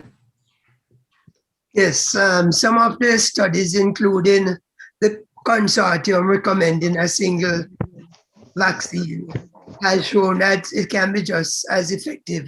And a previous speaker, she pointed out that there is a good relationship between HPV types. So sometimes we do get a bit of cross coverage. So I believe the Gardasil 9 will do, not 9, the Gardasil 4, which was, no, we only can get the 9. So that is, we do not have much choice. But I think from what the WHO and the vaccine consortium have looked at, they tested the 4 and it was just as effective in the single dose. Okay, thanks, Dr. Guthrie. Is the recommendation in Jamaica to give 1 dose of Gardasil 9 only? No, not as yet. The presentation I made is that it is a recommendation by Vaccine Consortium, and that recommendation has been around since about 2018. However, it would serve us well, both from economics and the whole logistics of giving you 1 vaccine if it is just as effective. So it is not like this is a Jamaican recommendation. But from my point of view, I think we could go a far way to give 1 rather than none. Okay. Dr. Medley, don't feel left out. We're looking for your question, but here's another question which seems to be for Dr. Guthrie. Why is the political will so low in the Caribbean to have school-based approach to HPV? I think that would be vaccination. Yes, I wouldn't be able to answer the political part, but I have been involved in HPV sample collection in St. Vincent, in Montserrat, in Jamaica, in Trinidad, and did a talk in 2018 in Antigua just before they roll out their programs, right? And I think we are doing much better, and our current, not that Professor Aline wasn't good, but his focus was somewhere else. But our current PAHO director has been trying her very best to influence the persons in the Caribbean. And Dr. Davidson early on addressed the fact that there have been many meetings, CARICOM and from CARFA, and I think it is not good, but it is better than it used to be once when we never used to meet and talk. Thanks a lot. I see Sonia South. She has her hand up. I'll invite her to open her mic at this time to ask her question. There are 2 new messages. I'm trying to. Unfortunate that you're not getting from Sharon Hall and Sonia South, in that Sharon has been the nurse at the Cancer Society for many years that do the pap smears, and Sonia is in the mammogram section. And, you know, I was sort of waiting to hear their perspective, in that they are on the ground and they see the people who are afraid of screening, and they see the invasive cancers that sometimes they are so bad that they call rectovaginal fistula. So, Yes. I was trying to, we don't really want to see those, but people who are not familiar with how bad the cervical cancer can be, and they, like you're saying, somebody asked about why they're not focusing on the men, right? They don't even have a clue sometimes where the cervix is. And so you become a social outcast when you really develop a rectovaginal fistula. It is, you know what I mean. Dr. Medley, I'm looking for a question for you. Seems like the disparities were so clearly presented that Yes, no. Nobody has anything. Very excellent presentation. Very good presentation. I just say that we always talk about Jamaica as a middle income country, and yet our cervical cancer rate, when we talk about disparity, seems to put us in the low income bracket. Is my assessment correct, or is it something, am I reading the wrong script here? Dr. Medley. Okay, thanks for that question. Well, from what I've presented, our incidence here has actually been improving over the years. So we're now at 15 per 100,000, with the global average being 13 per 100,000. So when we look at that overall, we're doing much better than the low-income countries.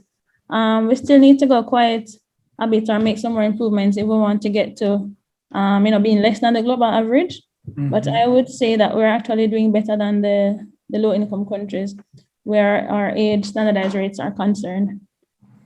Okay, thank you. Thank you. Just a little addition to that, Doc. Yes.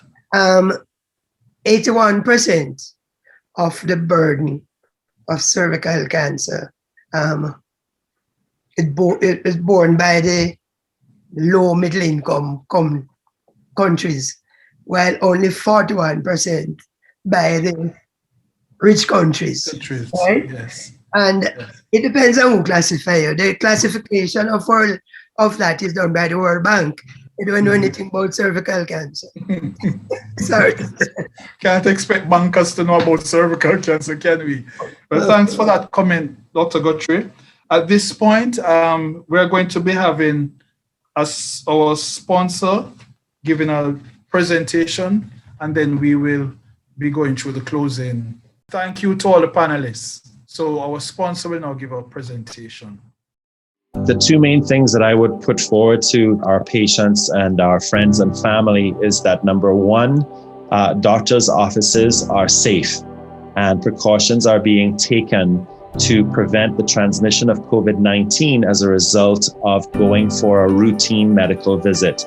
In fact, many OBGYN offices and many medical offices are having patients wait in their cars and be called in directly into a private examination room so that your contact is really only with maybe one or two staff members during your visit. The second thing is that cervical cancer is truly a cancer that almost should not exist if everybody were to follow screening guidelines.